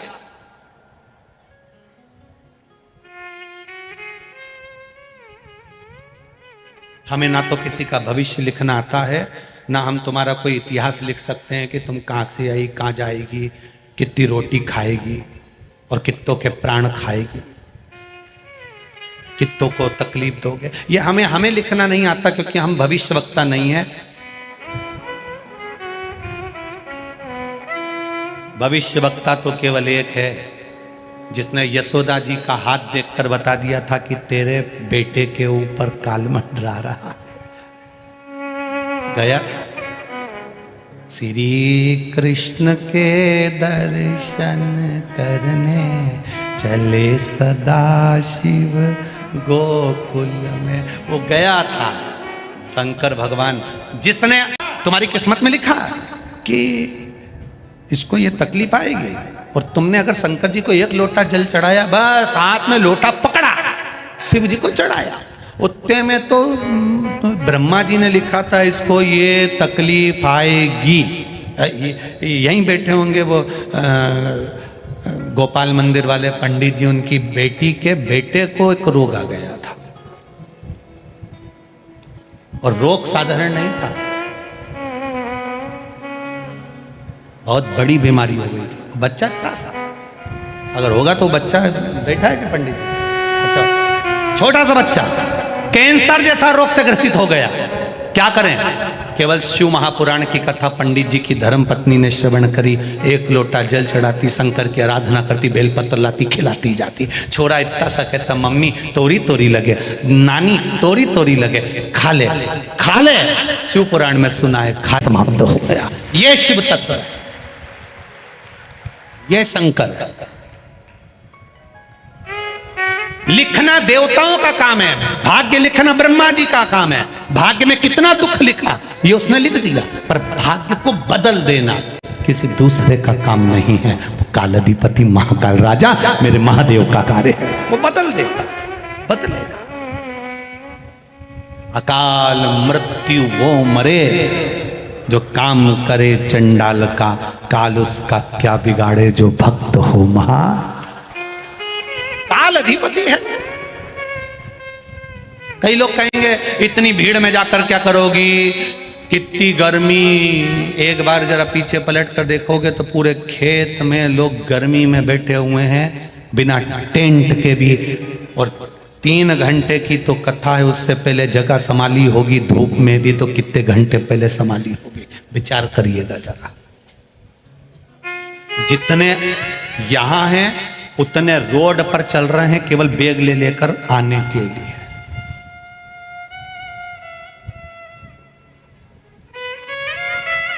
ये शिव तत्व है। क्या मिलेगा?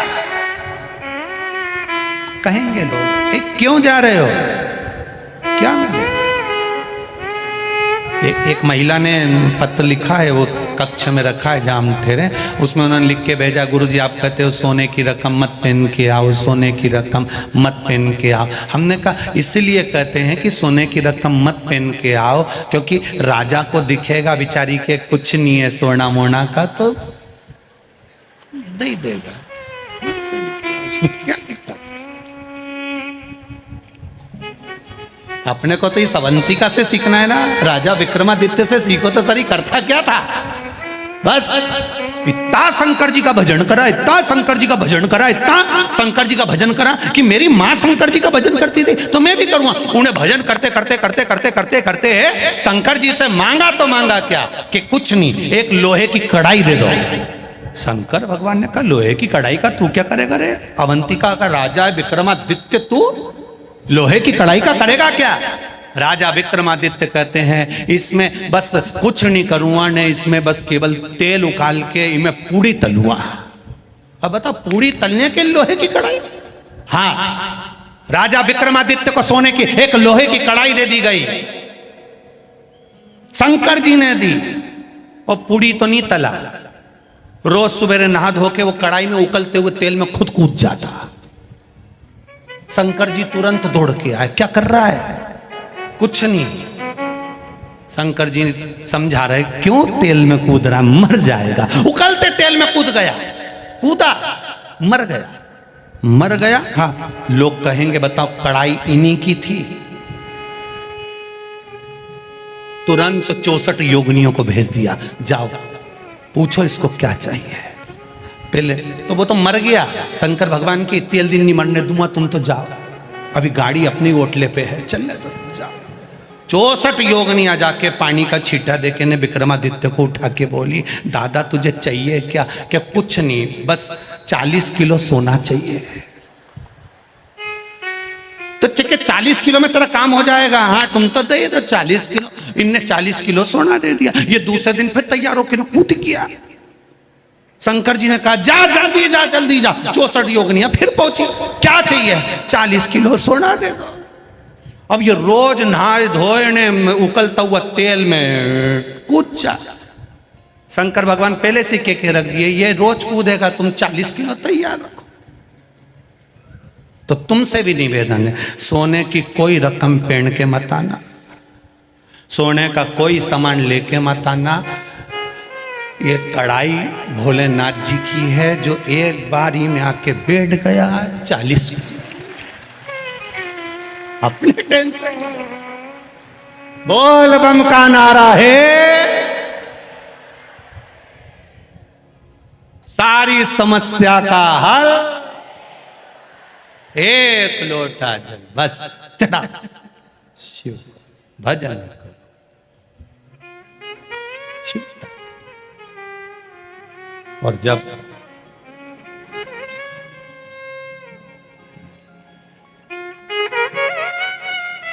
हम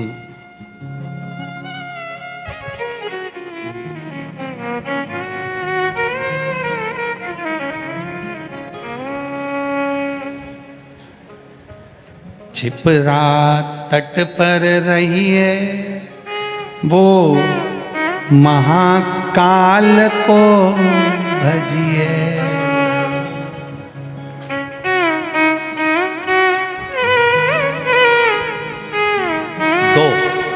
12 ज्योतिर्लिंग में से एक है काशी, दूसरी है अवंतिका उज्जैनी।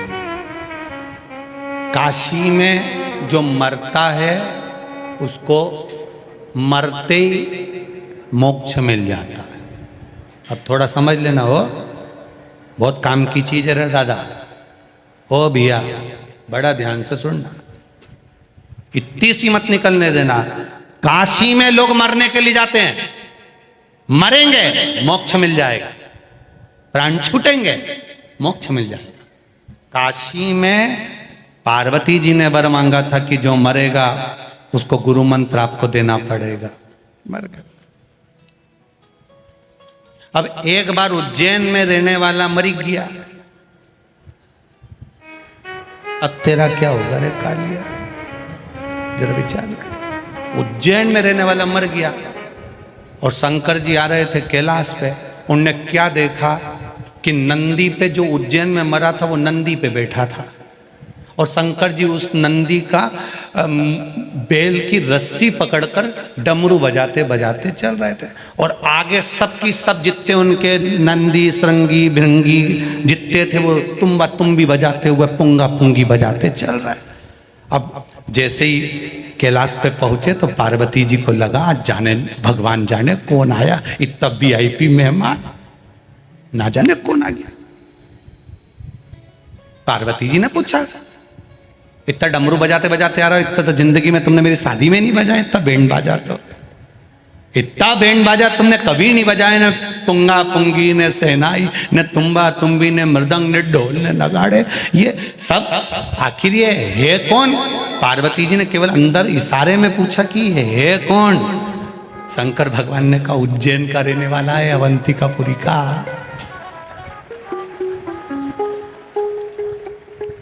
तो अवंतिकापुरी का रहने वाला है, हाँ।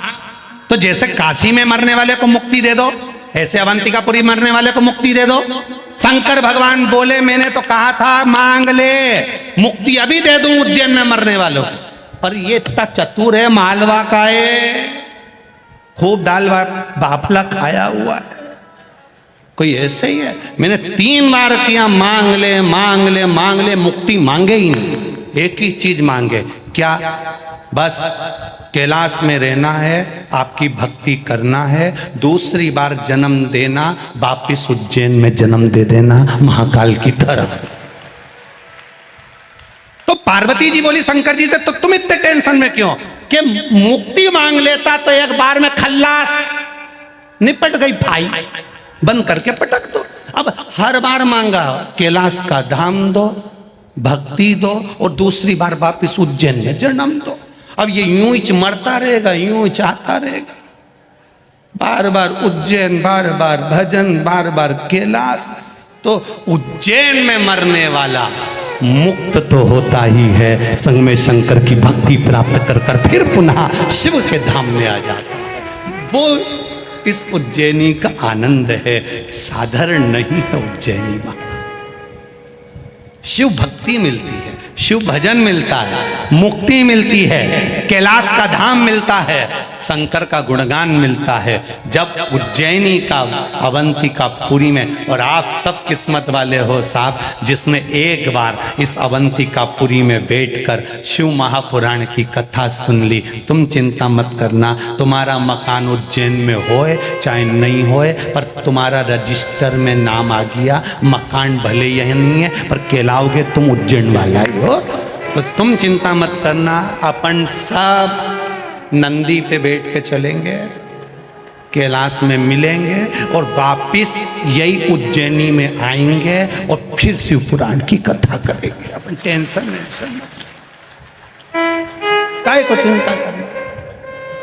हाँ, चेहरे बदल सकते हैं, तुम्हारी नाक लंबी है तो थोड़ी टेढ़ी हो जाए, अब कान मान बदली जाए ना, मुंडा का थोड़ा नक्शा मक्सा बदली जाए तो टेंशन बदल, या बस एक ही है, अवंतिका अवंतिका है। कहा सौम्य दर्शना से राजा भर्तरी कह रहे हैं विक्रमादित्य के बड़े भाई, क्या मिलता है? मां कहती है कि वो कदम से कदम मिलाकर चलता है, भटकने नहीं देता। मां वो भटकने नहीं देता? नहीं, आएगा मौका तो शिव की आराधना का फल तुझे बताऊंगी मैं। और अभी कथा में कहा जोरू और जमीन व्यक्ति को कब बदल देती है पता नहीं पड़ पाता। आया समय, राजा भर्तरी ने खूब भजन करा देवाधिदेव महादेव का, गुरु जी प्रसन्न हो गए। गुरु जी ने राजा भर्तरी को एक फल दे दिया। राजन, ये वो फल है जो खाएगा वो जवान रहेगा, कभी बुढ़ा ही नहीं होगा। राजा भर्तरी ने फल लिया, खुश हो गया। राजा भर्तरी सबसे ज्यादा प्रेम अगर करता था तो अपनी धर्म पत्नी से करता था। उसने सोचा मैं भले बुढ़ा हो जाऊं पर मेरी पत्नी जवान की जवान बनी रहे, तो उन्हें वो फल राजा भर्तरी ने अपनी पत्नी को दे दिया। पत्नी फल लेकर गई। अब क्या बोलूं, पत्नी फल लेकर गई। राजा भर्तरी की धर्म पत्नी, राजा भर्तरी सबसे ज्यादा प्रेम पत्नी से करता था, इसलिए उसको बूढ़ी होते नहीं देख सकता था, तो उसको फल दे दिया। पत्नी फल लेकर गई। वो सेनापति को ज्यादा चाहती थी, राज्य के सेनापति को बहुत प्रेम करती थी।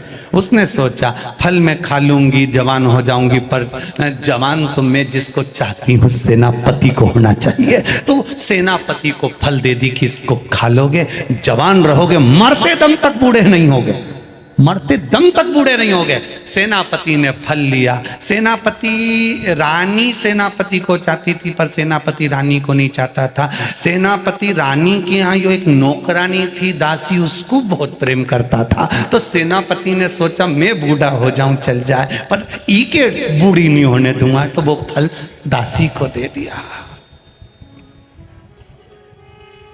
अब दासी के पास में फल आया।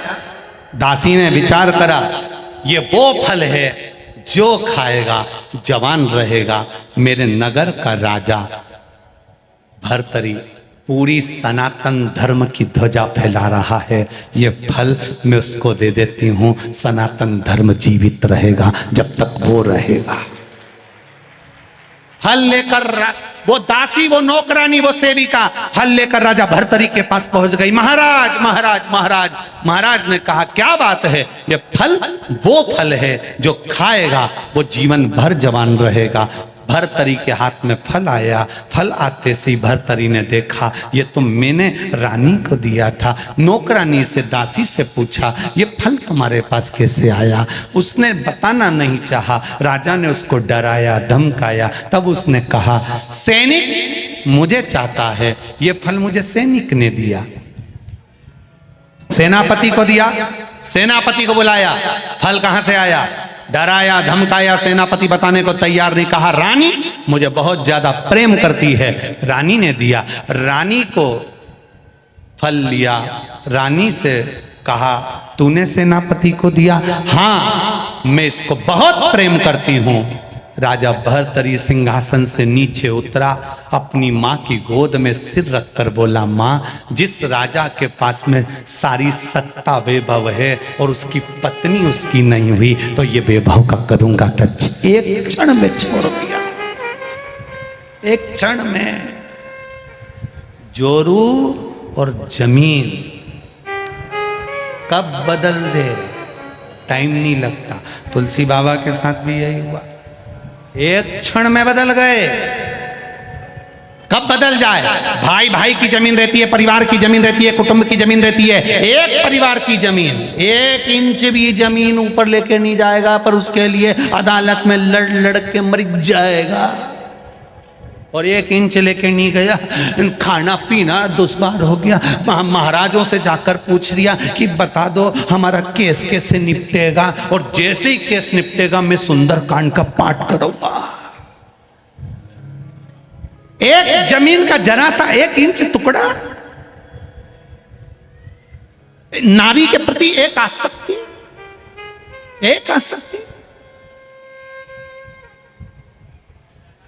कर दिया। राजा ने अपनी मां की गोद में, सौम्य दर्शना की गोद में, अपनी मां की गोद में राजा भर्तरी सिर रखकर बैठा है। आंख से आंसू मां की गोद में झड़ रहे हैं। सौम्य दर्शना शंकर की आराधना करने वाली 1 मिनट शिव के बिना नहीं रहती थी। राजा भर्तरी की मां, राजा विक्रमादित्य की मां 1 मिनट नहीं रहती थी। आ गई। जैसे ही राजा भर्तरी अपनी मां की गोद में सिर रखकर रो रहा था, इतनी देर में राजा भर्तरी विक्रमादित्य की बहन मेनावती वहां पर आई। राजा विक्रमादित्य की बहन का नाम था मेनावती। राजा भर्तरी की बहन का नाम था मेनावती। मेनावती दौड़ कर आई और मेनावती ने आकर देखा, अगर दुनिया में जो संबंध भगवान ने बनाया है ना, भाई का, बहन का, ये संपत्ति बांटने के लिए नहीं, ये विपत्ति बांटने के लिए बनाया है। संपत्ति बांटने के लिए नहीं। जोरू और जमीन व्यक्ति को जानवर बना देती है। थोड़ा बचकर रहिएगा। सहजता में ध्यान रखकर चलना। एक नारी के चक्कर में पूरी महाभारत हो गई।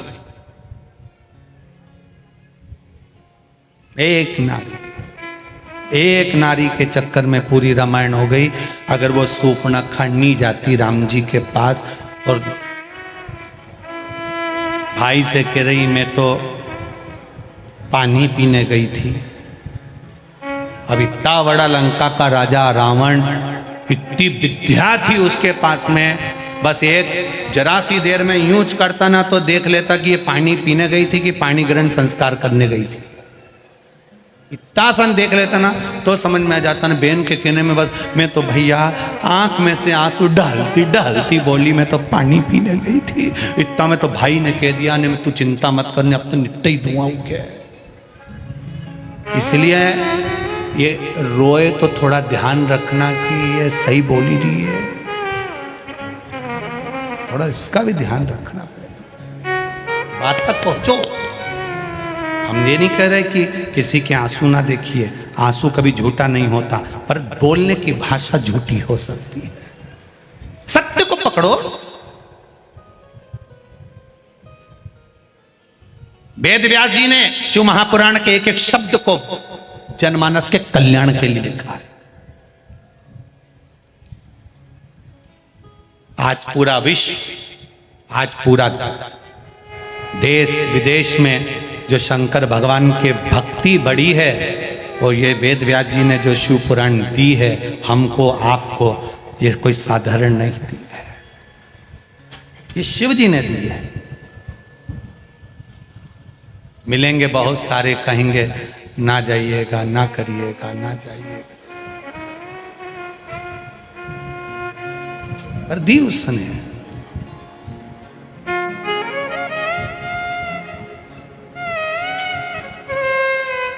भोलेनाथ दया करना, मैं तेरे भरोसे हूँ। मेरे बाबा दया करना, मैं तेरे भरोसे हूँ। ना घर के भरोसे हूँ, ना परिवार के भरोसे हो, ना घर के, आप भी बोलिए, ना घर के, जरा तेज,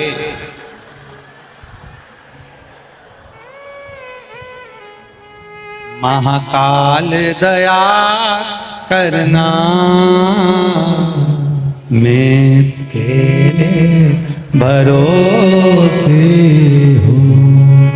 ना इनके भरोसे हूँ, ना उनके भरोसे, ना इनके भरोसे हूँ, ना उनके भरोसे हूँ। मेरे बाबा दया करना, मैं तेरे भरोसे हूँ। मेरे दादा दया करना, मैं तेरे भरोसे हूँ। अरे भर दिया भंडार,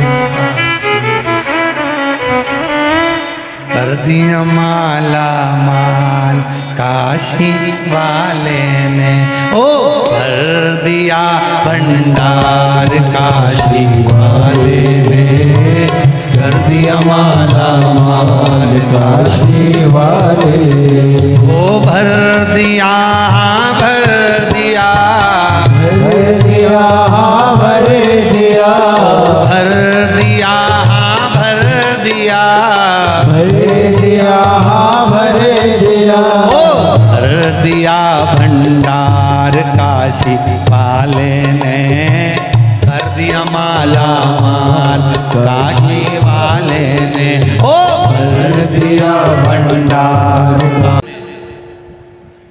सिर रखकर रो रहे हैं। बहन मैनावती आ गई, राजा विक्रमादित्य राजा भर्तरी की बहन मैनावती। और मैनावती ने आकर कहा, मैनावती आकर बोली, भैया संसार में जन्म लेने वाला व्यक्ति मृत्यु लोक में अगर आपने जन्म लिया है और कोई ने आपको धोखा दिया है, भैया वो चिंता का विषय नहीं है। आपने जन्म लिया, जिसका साथ आपने दिया, आपने अपनी पत्नी को स्नेह दिया, परिवार को स्नेह दिया, पुत्र को स्नेह दिया, रिश्तेदारों को स्नेह दिया, और मान लो वो आपको धोखा दे दें तो इसमें आपकी गलती नहीं है। जिसने आपको धोखा दिया है, कई जन्म तक वो आपके दरवाजे पर, आपकी चौखट पर एक रोगीला जीव बनकर, श्वान बनकर पड़ा रहता है। मैनावती कह रही है, राजा भर्तरी राजा विक्रमादित्य की बहन,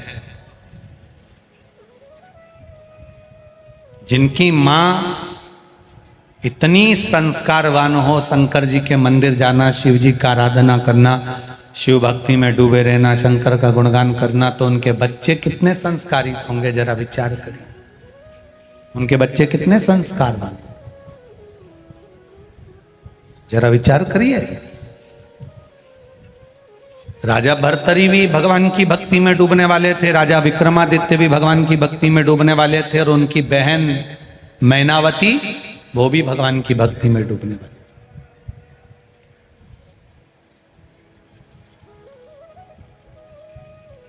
छीन कर खाने वाले का कभी पेट नहीं भरा था और बांट कर खाने वाला कभी भूखा नहीं सोता।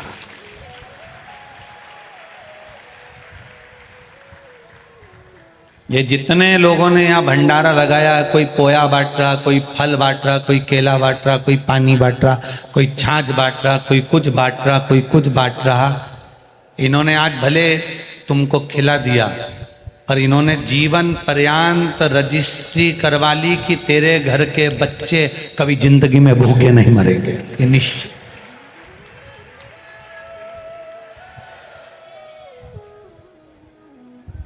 ये जजमान परिवार कथा करवा रहे हैं, इन्होंने आज भले एक बेलपत्री के बराबर अगर कुछ समर्पण करा है तो इनके खाते में जो लिखाया वो कम ना लिखाया है। आज इस जमीन पर आंजना परिवार में अगर कथा हो रही है, इस भूमि पर कथा हो रही है, तो इन्होंने अपने खाते में जैसे रजिस्ट्री होती है वैसे अपने खातों में लिखवा लिया कि तुम्हारे यहाँ बाबा देवादिदेव महादेव की कृपा थी इसलिए भूमि पर कथा हो गई। ये शिव तत्व, शिव तत्व सहज नहीं है।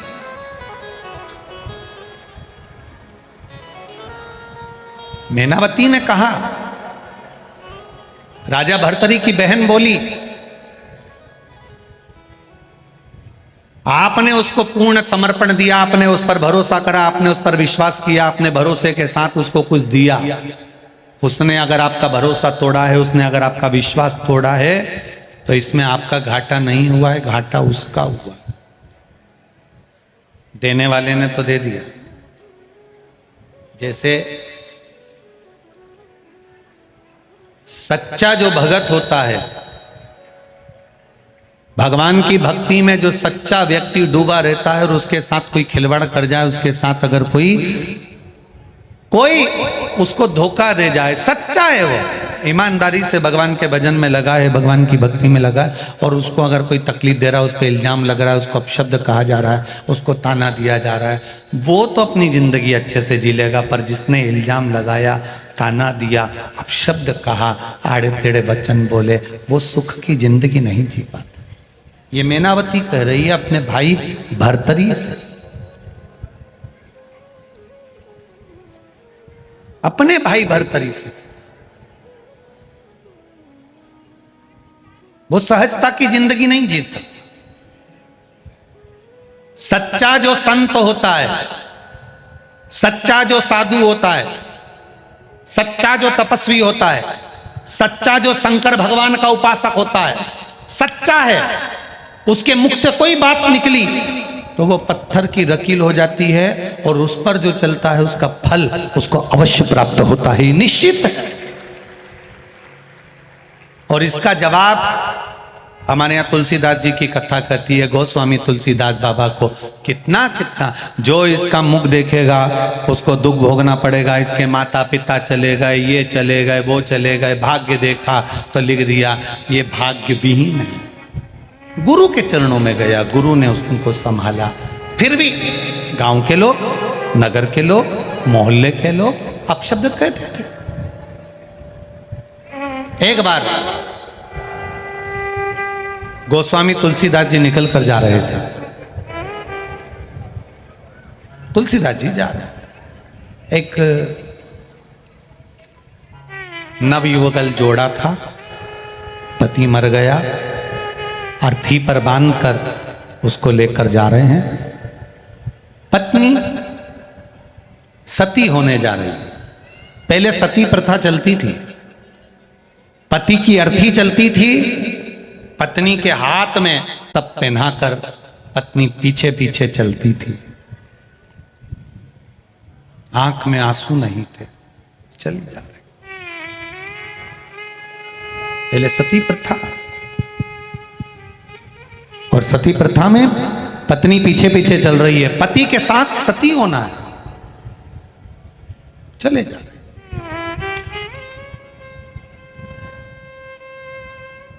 तुलसीदास जी निकल कर जा रहे थे, तुलसीदास बाबा निकल कर जा रहे हैं।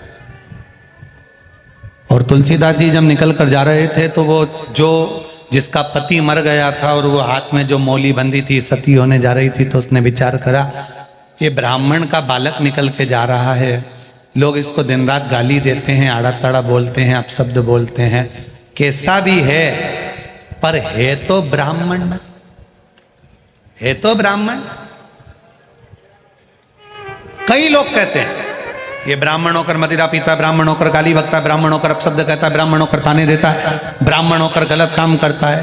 वो कुछ भी करे, आपको उससे मतलब नहीं, ठीक है, उसके कर्म का दंड वो भोगेगा, पर अपन ब्राह्मण की निंदा क्यों करे, है तो ब्राह्मण। जाने वाली उस स्त्री ने सती होने से पहले चलते चलते अर्थी चल रही थी, पीछे पीछे वो चल रही थी, उसने सोचा ब्राह्मण है, उस नारी ने सिर पे पल्लू रखकर ब्राह्मण के चरणों को प्रणाम करा। गोस्वामी तुलसीदास जी को प्रणाम किया। जब गोस्वामी तुलसीदास जी को प्रणाम करा तो तुलसीदास जी के मुख से निकल गया अखंड सौभाग्यवती। अरे बोलो तो जम के, अखंड सौभाग्यवती भव। अब जैसे ही कहा अखंड सौभाग्यवती भव तो जितने लोग अर्थी लेकर जा रहे थे सब कहने लगे ये देखो ढोंगी को, ये बामण है, ये ढोंगी है, इसको देखो जरा, प्रपंची को, कपटी को, झूठे को, ढोंगी को। पति मर गया, सती होने जा रही है और क्या बोल रहा है, बोलो बोलो जम के, अखंड सौभाग्यवती भव। इसको देखो, इसमें अक्ल है, ये ढोंगी में अक्ल है। इतनी गाली दी गांव के लोगों ने, इतनी गाली दी, इतनी गाली दी। स्त्री को भी कहा, किसके पांव पड़ गई थी वो, ढोंगी के, वो पापी के, कपटी के। इतनी गाली दी वो स्त्री के भी, तेरा पति मर गया, सती होने जा रही है, वो पांव पड़े तो उसके। स्त्री ने हाथ जोड़कर कहा वो कुछ भी हो पर है तो ब्राह्मण, इसलिए मैंने उसके चरणों को धोख लगाई, प्रणाम किया। आड़ा टेढ़ा बोलती था। अब गांव के लोगों ने कहा क्यों रे ओए, ओ तुलसीदास पागल हो गया है क्या, कैसी मूर्खों जैसी बात करते हो, उसकी पति मर गया, सती होने जा रही है और तुम कह रहे हो अखंड सौभाग्यवती भाव। तुलसीदास जी कहते हैं मैं झूठा हो सकता हूं पर राम का नाम झूठा नहीं हो सकता, मैं असत्य हो सकता हूं पर राम का नाम असत्य नहीं हो सकता। अगर मैंने भजन करते करते, मैंने कथा करते करते, मैंने शिव नाम राम नाम जपते जपते अगर किसी को कुछ कह दिया है तो उस वचन को निभाता वो है, कोई दूसरा नहीं निभा सकता, कोई दूसरा नहीं। कई लोग हमसे कहते हैं तुमने ये पशुपति व्रत लिया है नया, ये व्यास पीठ से कथा करते करते ये शिव महापुराण का पाशुपत्य अस्त्र, पाशुपत्य व्रत का विधान शिव पुराण में लिखा है। अगर उस व्रत को दुनिया के लोग नहीं जानते थे तो हम क्या करें, शिव पुराण पढ़ी तो आपके सामने पशुपति व्रत रखा। अब पशुपति व्रत मुख से निकल गया, अब उसने निकलवाया, उसने खिलवाया शिव पुराण से, तो अब वचन निभाएगा भी तो वो निभाए, जो व्रत करे उसको फल मिले, ये उसके ऊपर, ये उसके ऊपर आधारित है। तुलसीदास जी ने कहा मैं झूठ बोल सकता हूं, मैं असत्य बोल सकता हूं, पर मेरा राम सत्य है और सत्य रहेगा। इतने में तो गांव के लोगों को गुस्सा आ गया, उन्होंने कहा चल हाथ पकड़ा और अर्थी नीचे रखो, नीचे रखो अर्थी। गांव के लोगों ने अर्थी नीचे रखी, देख ये मरा कि नहीं मरा, ये मरा कि नहीं मरा, देख। तुलसीदास जी ने, सत्य है वो कभी मरता नहीं है, तो ये क्यों मरा, तुलसीदास जी बोले भैया बोलो तो सरी। इतने में मुर्दा उठकर बोलता है राम नाम सत्य है। उठ गया, सत्य बोल दिया। ये जो मुर्दे के पीछे तुम लोग राम नाम सत्य बोलते हो, ये सबसे पहले मुर्दे ने ही सत्य बोला था, तब लोगों ने राम नाम सत्य बोला। उठ गया। राम झूठा नहीं है, शिव झूठा नहीं है। वो तो दुनिया आज के समय में कई लोगों को शंकर जी की मंदिर जाने से, शिव जी पे जल चढ़ाने से, शंकर जी का भजन करने से, शिव मंदिर में जो लोगों की भीड़ बढ़ रही है, उससे कई लोगों की बुद्धि बिगड़ती गई कि भाई ऐसे कैसे भीड़ बढ़ रही है, ऐसे कैसे लोग जा रहे हैं, ऐसे कैसे लोग जल चढ़ा रहे हैं। बस लोगों के मन में ये आ गया कि ये सनातन धर्म फिर आगे बढ़ने लगा, फिर बढ़ने लगा। तो जो विरोधी थे उन्होंने हर कुछ फिर बोलना प्रारंभ कर दिया शंकर जी के प्रति, जिससे लोग मंदिर जाना छोड़ दें, शंकर पे जल चढ़ाना छोड़ दें, आचमन करना छोड़ दें। दुनिया के लोगों को बुरा लगता है कि शिव जी पे चढ़ा हुआ जल पीने से कई लोग के मत पियो, कोई के पाप लग जाएगा। आज के जमाने में किसी ने ये नहीं किया कि मदिरा मत पियो, दारू मत पियो, गंदा काम मत करो, और शंकर जी का जल पी रहे हैं तो के मत पियो। बस इनका चरण धोई धोई के पियो, ऐसा ऐसा महाराजों के। शिव जी का जल मत पियो, बस इनका चरण धो और पियो, उसमें पाप नहीं लगेगा। शंकर जी को चढ़ाया हुआ जल पीने में पाप लग जाए। शिव जी पे चढ़ा हुआ जल मात्र जहां से निकल कर जाता है ना, इतना पवित्र होता है कि शिव जी का जल जहां से बहकर जाता है उसको लांघा तक नहीं जाता है, इतना पवित्र होता है। कोई साधारण है, लांघा तक नहीं जाता, शिव तत्व को जाता। आग लगे बस्ती में, क्या किसको रोइए, जिसको शंकर जी पे विश्वास हो, जिसको विश्वास हो कि मेरा बाप यही है, वही शंकर की उपासना कर सकता है। जिसको बाप पे भी शंका हो जाए वो शंकर का भगत हो ही नहीं सकता। किसके भगत आप? शिव के। बोल बम का नारा है, बाबा एक सहारा है, शिव पर विश्वास। राम जी की कथा कहती है शंकर विश्वास रूपिणो शिव पर करा भरोसा, कभी टूटता नहीं है। सब अगर कोई भजन करने वाला मरता है तो बैकुंठ से पार्षद आते हैं लेकर जाते हैं, पर शंकर का भजन करने वाला मरता है तो कोई नहीं आता, शंकर खुद आकर उसको लेकर जाते हैं। कोई नहीं, शिव। राम नाम सत्य है, शिव नाम सत्य है, कृष्ण नाम सत्य है, भगवान का नाम सत्य है। उसको पहचानो, उसको जानो। बहन मैनावती बोल दी, भैया किस भ्रम में जी रहे हो?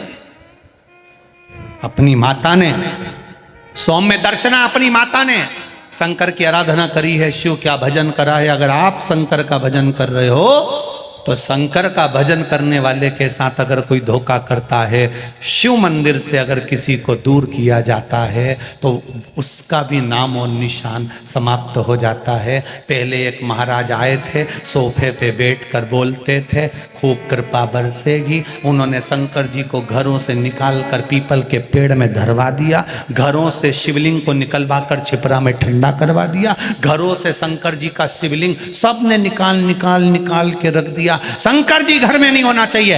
ऐसे महाराज पैदा हुए और फिर एक दिन शंकर जी ने उनको ही निकाल के पीपल के पेड़ के नीचे धर दिया।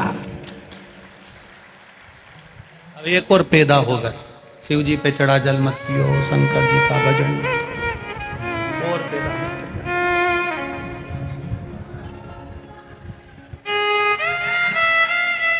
शिव तत्व,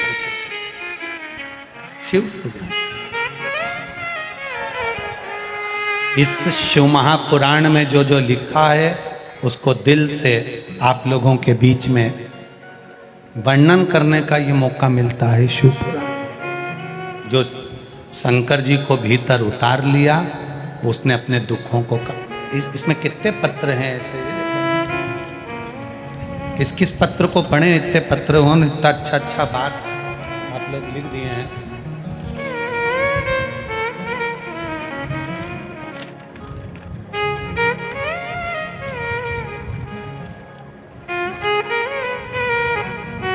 doctor Ajay Gupta, district governor, Lions club, Usha ji Gupta, कहीं बैठे हो तो ये आपका पत्र है, दोनों हाथ हिला सकते हैं। आप ही हैं, दोनों हाथ हिला दो एक बार। हर हर महादेव। गुरुदेव, एक पशुपति व्रत में ना जाने कितना कितना भाव लिखा गया है गुरुजी। पशुपति व्रत करने वाला व्यक्ति को अगर वो दिल से करे तो सब कुछ मिल जाता है। मेरी बेटी की शादी, मेरी बेटी को बच्चा, डॉक्टर साहब के जितने भी सरकारी कार्य थे, मैंने केवल पशुपति व्रत करती रही और बाबा मेरी सुनता रहा और बाबा ने सब कुछ दे दिया। एक बार दोनों हाथ उठाकर हर हर महादेव। साधुवाद। Doctor Ajay ji Gupta, district governor, Lions club, Usha Gupta. दिल से अगर मांगा है। एक पत्र और बड़ा सुंदर है, देखिए।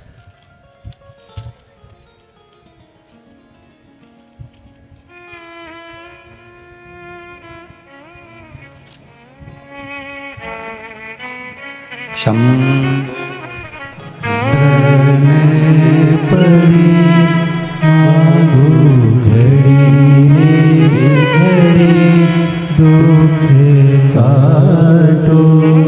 दया करीने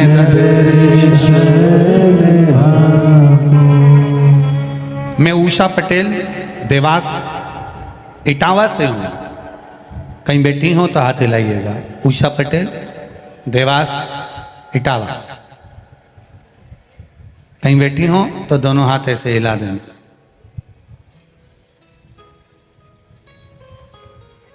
उषा जी पटेल। गुरुजी, आपने हरतालिका शिव महापुराण कथा में फुलेरा के दर्शन का वर्णन बताया था कि 5 जगह पर जाकर कहीं पर भी फुलेरा का, जो हरतालिका तीज पर माताएं पूजन करती है और फुलेरा बनता है, उसका दर्शन मात्र कर लेने से, आप कुछ चढ़ाओ ना चढ़ाओ, मात्र दर्शन कर लेने से उसका फल मिलता है। गुरुदेव, मैं क्या वर्णन करूं। गुरुजी, मेरे 3 बेटे थे, एक की भी सगाई नहीं हो रही थी, एक की भी शादी नहीं हो रही थी। बहुत परेशान हो गए थे। मैंने अपने बेटों से कहा, सीवर वाला महाराज बोला है हरतालिका तीज के दिन जहां जहां घरों में फुलेरा बनता है, मंदिरों में फुलेरा बनता है, शिव जी की आराधना माताएं करती है हरतालिका तीज पर, उस फुलेरे का मात्र दर्शन करिए। बाबा चाहेगा तो सगाई हो जाएगी। गुरुदेव, कई जगह पर संबंध भेजे, सगाई के लिए बात करी, पर संबंध शादी नहीं होते थे। तीनों बेटों को मैं खुद गाड़ी में बिठा कर ले गई और फुलेरे का दर्शन कराया। बाबा की कृपा से मेरे सभी बेटों की सगाई पक्की हो गई है और बाबा की कृपा से उनके शादी का क्रम है। एक बेटे ने एक फुलेरा का दर्शन करते करते बाबा देवाधिदेव महादेव से मेरे सामने कहा, माँ तू कहती है कि भगवान शादी करा देता है फुलेरे का दर्शन करने से, तो मैं अगर नौकरी मांगू तो दे देगा? मैंने कहा तेरे को जो मांगना है। मात्र फुलेरे का दर्शन करते हुए मेरे बेटे ने नौकरी को मांगा गुरुदेव, और मैंने उसके लिए पशुपतिनाथ का व्रत किया। बाबा की कृपा से उसकी एक अच्छी जॉब लग गई है और बाबा की कृपा हो गई है। ये शिव तत्व है। आपका किया भजन, आपका किया स्मरण। एक पत्र और है, एक बच्ची का, छोटी सी बच्ची,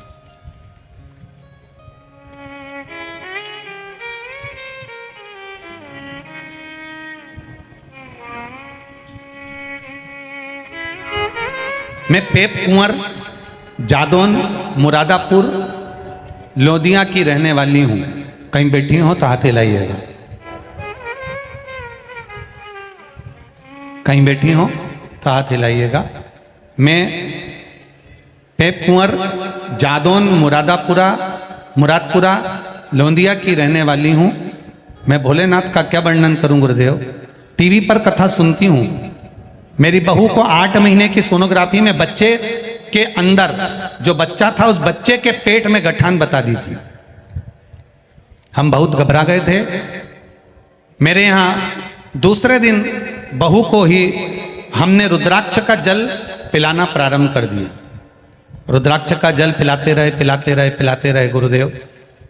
पर वो रुद्राक्ष हमने यहीं से ले लिया और उसका जल किसी हमारे पड़ोसी ने दे दिया था, उसका जल हम पिलाते रहे। बाबा की कृपा से बच्चा तो हुआ, पर बच्चे के पेट में गठान रही गुरुदेव। जब बच्चे के पेट में गठान हुई, 7/7/2022 को बच्चे ने जन्म लिया और बाबा की कृपा से उसके गर्भ में जो बच्चा था, बच्चे के पेट में गठान थी गुरुदेव। डॉक्टरों ने कहा इसके पेट में गठान है, उसका सीजर ऑपरेशन अभी करना पड़ेगा।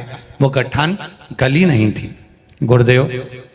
हमने उस डॉक्टर के कहने पर गठान का ऑपरेशन करवा लिया। जन्म लिए बच्चे के पेट की गठान का ऑपरेशन कराया। थोड़ा समय निकला गुरुदेव, अब दूसरी गठान उस बच्चे के पेट में हो गई। सोनोग्राफी कराई, फिर वापस गठान आ गई। क्या करें? तब विचार करा आप करें क्या। तो पड़ोसन बोली, देखो रुद्राक्ष मेरे पास पुराना रखा है जो मैंने आपको दिया था, पर सीहोर का नहीं है। अपन सीहोर चलते हैं, रुद्राक्ष लेकर आते हैं। और सीहोर से रुद्राक्ष लेकर आए गुरुदेव। बच्चे को 3 महीने उस रुद्राक्ष का जल पिलाया, क्योंकि जन्म लिया बच्चा था, दूसरी बार गठान उसके पेट में हो गई थी गुरुदेव। जल पिलाते पिलाते 3 महीने हुए और दूसरी सोनोग्राफी जब हुई तो डॉक्टर ने कह दिया इस बच्चे के पेट में जो गठान है वो गल चुकी है। मैं बच्चे का फोटो भी लगा रही हूं। जिस बच्चे का जन्म हुआ, जिसके पेट में गठान थी, ऑपरेशन हुआ, और बच्चे का दूसरा फोटो लगा रही हूं जब गठान गल गई है और बच्चा पूर्ण तरह से स्वस्थ है। मैं सारे फोटो लगाकर भेज रही हूं। श्री शिवाय नमस्तुभ्यं। शिव तत्व को जानना, करो भजन, करो स्तुति। शिव के करीब जाना मतलब राम कृष्ण शंकर की अविरल भक्ति को प्राप्त कर जाना। अविरल भक्ति। मीनावती राजा भर्तरी की बहन अपने भाई को ज्ञान दे रही है। 3 प्रश्न हैं राजा भर्तरी के अपनी बहन मीनावती से।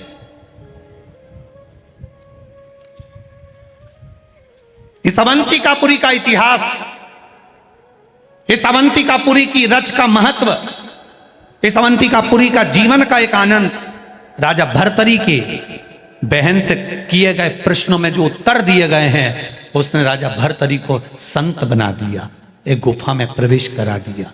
बहन भाई को सच्चा मार्गदर्शन कर दे, वो बहन कहलाती है जो राजा भर्तरी के प्रश्नों का उत्तर देती।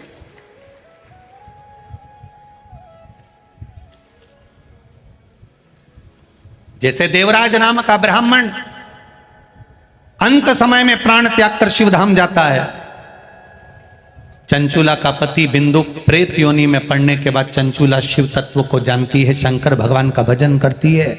शिव महापुराण का महत्तम कहता है चंचूला शिव जी की भक्ति में ऐसी डूब जाती है कि वो चंचूला वेदव्य विधवा होने के बाद भी अंत में प्राण त्यागने के बाद पति के लोक को चली जाती है और फिर विधवा नहीं होती, अखंड सौभाग्यवती बनती है।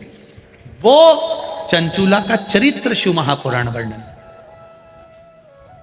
चंचूला का सहज नहीं है महाराज। देवादिदेव महादेव स्वयं यजमान बने हैं महाराज जी, स्वयं यजमान।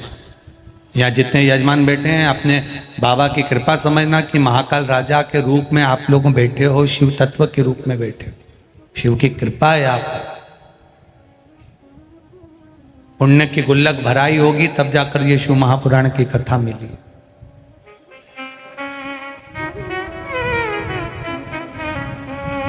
तीन प्रश्न राजा भर्तरी ने अपनी बहन से करे, बड़े भारी प्रश्न है, जिसने राजा भर्तरी को एक संत साधु सन्यासी बना दिया, जिसने राजा भर्तरी को गुरु गोरखनाथ का दर्शन करा दिया, जिसने राजा भर्तरी की सेवा में 64 योगनियों को पहुंचा दिया। ये राजा भर्तरी कोई सहज है? आज भी अवंतिकापुरी में राजा भर्तरी की गुफाएं हैं, आज भी। करो दर्शन उसके। वो 3 प्रश्न कौन से हैं? कल की कथा में अपन उसका स्मरण करेंगे। वो 3 प्रश्न पूरी अवंतिकापुरी उज्जैनी के लिए और पूरे राष्ट्र के लिए, पूरे विश्व के लिए एक बहन अपने भाई को बता रही है। एक बहन का संवाद अपने भाई के लिए है। वो 3 प्रश्न में जो पूरे सनातन धर्म के लिए गौरव का विषय रहा। विक्रमादित्य की बहन, राजा भर्तरी की बहन मैनावती का वो सम्मान राष्ट्र के लिए एक आनंद का विषय। कल उसको अपन श्रवण करेंगे। भगवान शिव ईश्वर जी गोरा जी बनकर माता पार्वती और भगवान शंकर जी आ रहे हैं। जोरदार ताली बजाएं, सभी भाव के साथ देवाधिदेव महादेव का स्वागत करें। ईश्वर जी और गोरा जी के रूप में भगवान शिव और पार्वती के रूप में पधार रहे हैं। भाव भक्ति के साथ, आनंद के साथ आज कथा का प्रथम दिवस। खूब खूब साधुवाद है आयोजक समिति को, जिसने इतने सुंदर आनंद के साथ इस पावन शिव महापुराण की कथा को करवाया है। बहुत बहुत आनंद के साथ ये कथा चल रही है। अवंतिकापुरी उज्जैन के एक एक बच्चे ने, एक एक कार्यकर्ता ने कदम से कदम मिलाकर इस कथा को संजोया है और पूरी सोशल मीडिया, पूरे पत्रकार बंधु इस कथा को जनमानस तक भेजे हैं। क्योंकि यह कथा कोई दूसरा नहीं करा रहा है, ये राजा महाकाल करा रहे हैं। और आप उसकी प्रजा हैं, आप उसके नगर में रहते हैं। दुनिया में सबका विरोध करना, पर मेरे महाकाल का कभी जिंदगी में विरोध मत करना। उसके साथ कदम से कदम मिलाकर चलना। इस कथा को, अवंतिकापुरी के इस कथा का इतिहास बनना चाहिए और पूरी कथा को जनमानस तक पहुंचाने की जवाबदारी आप सबकी है।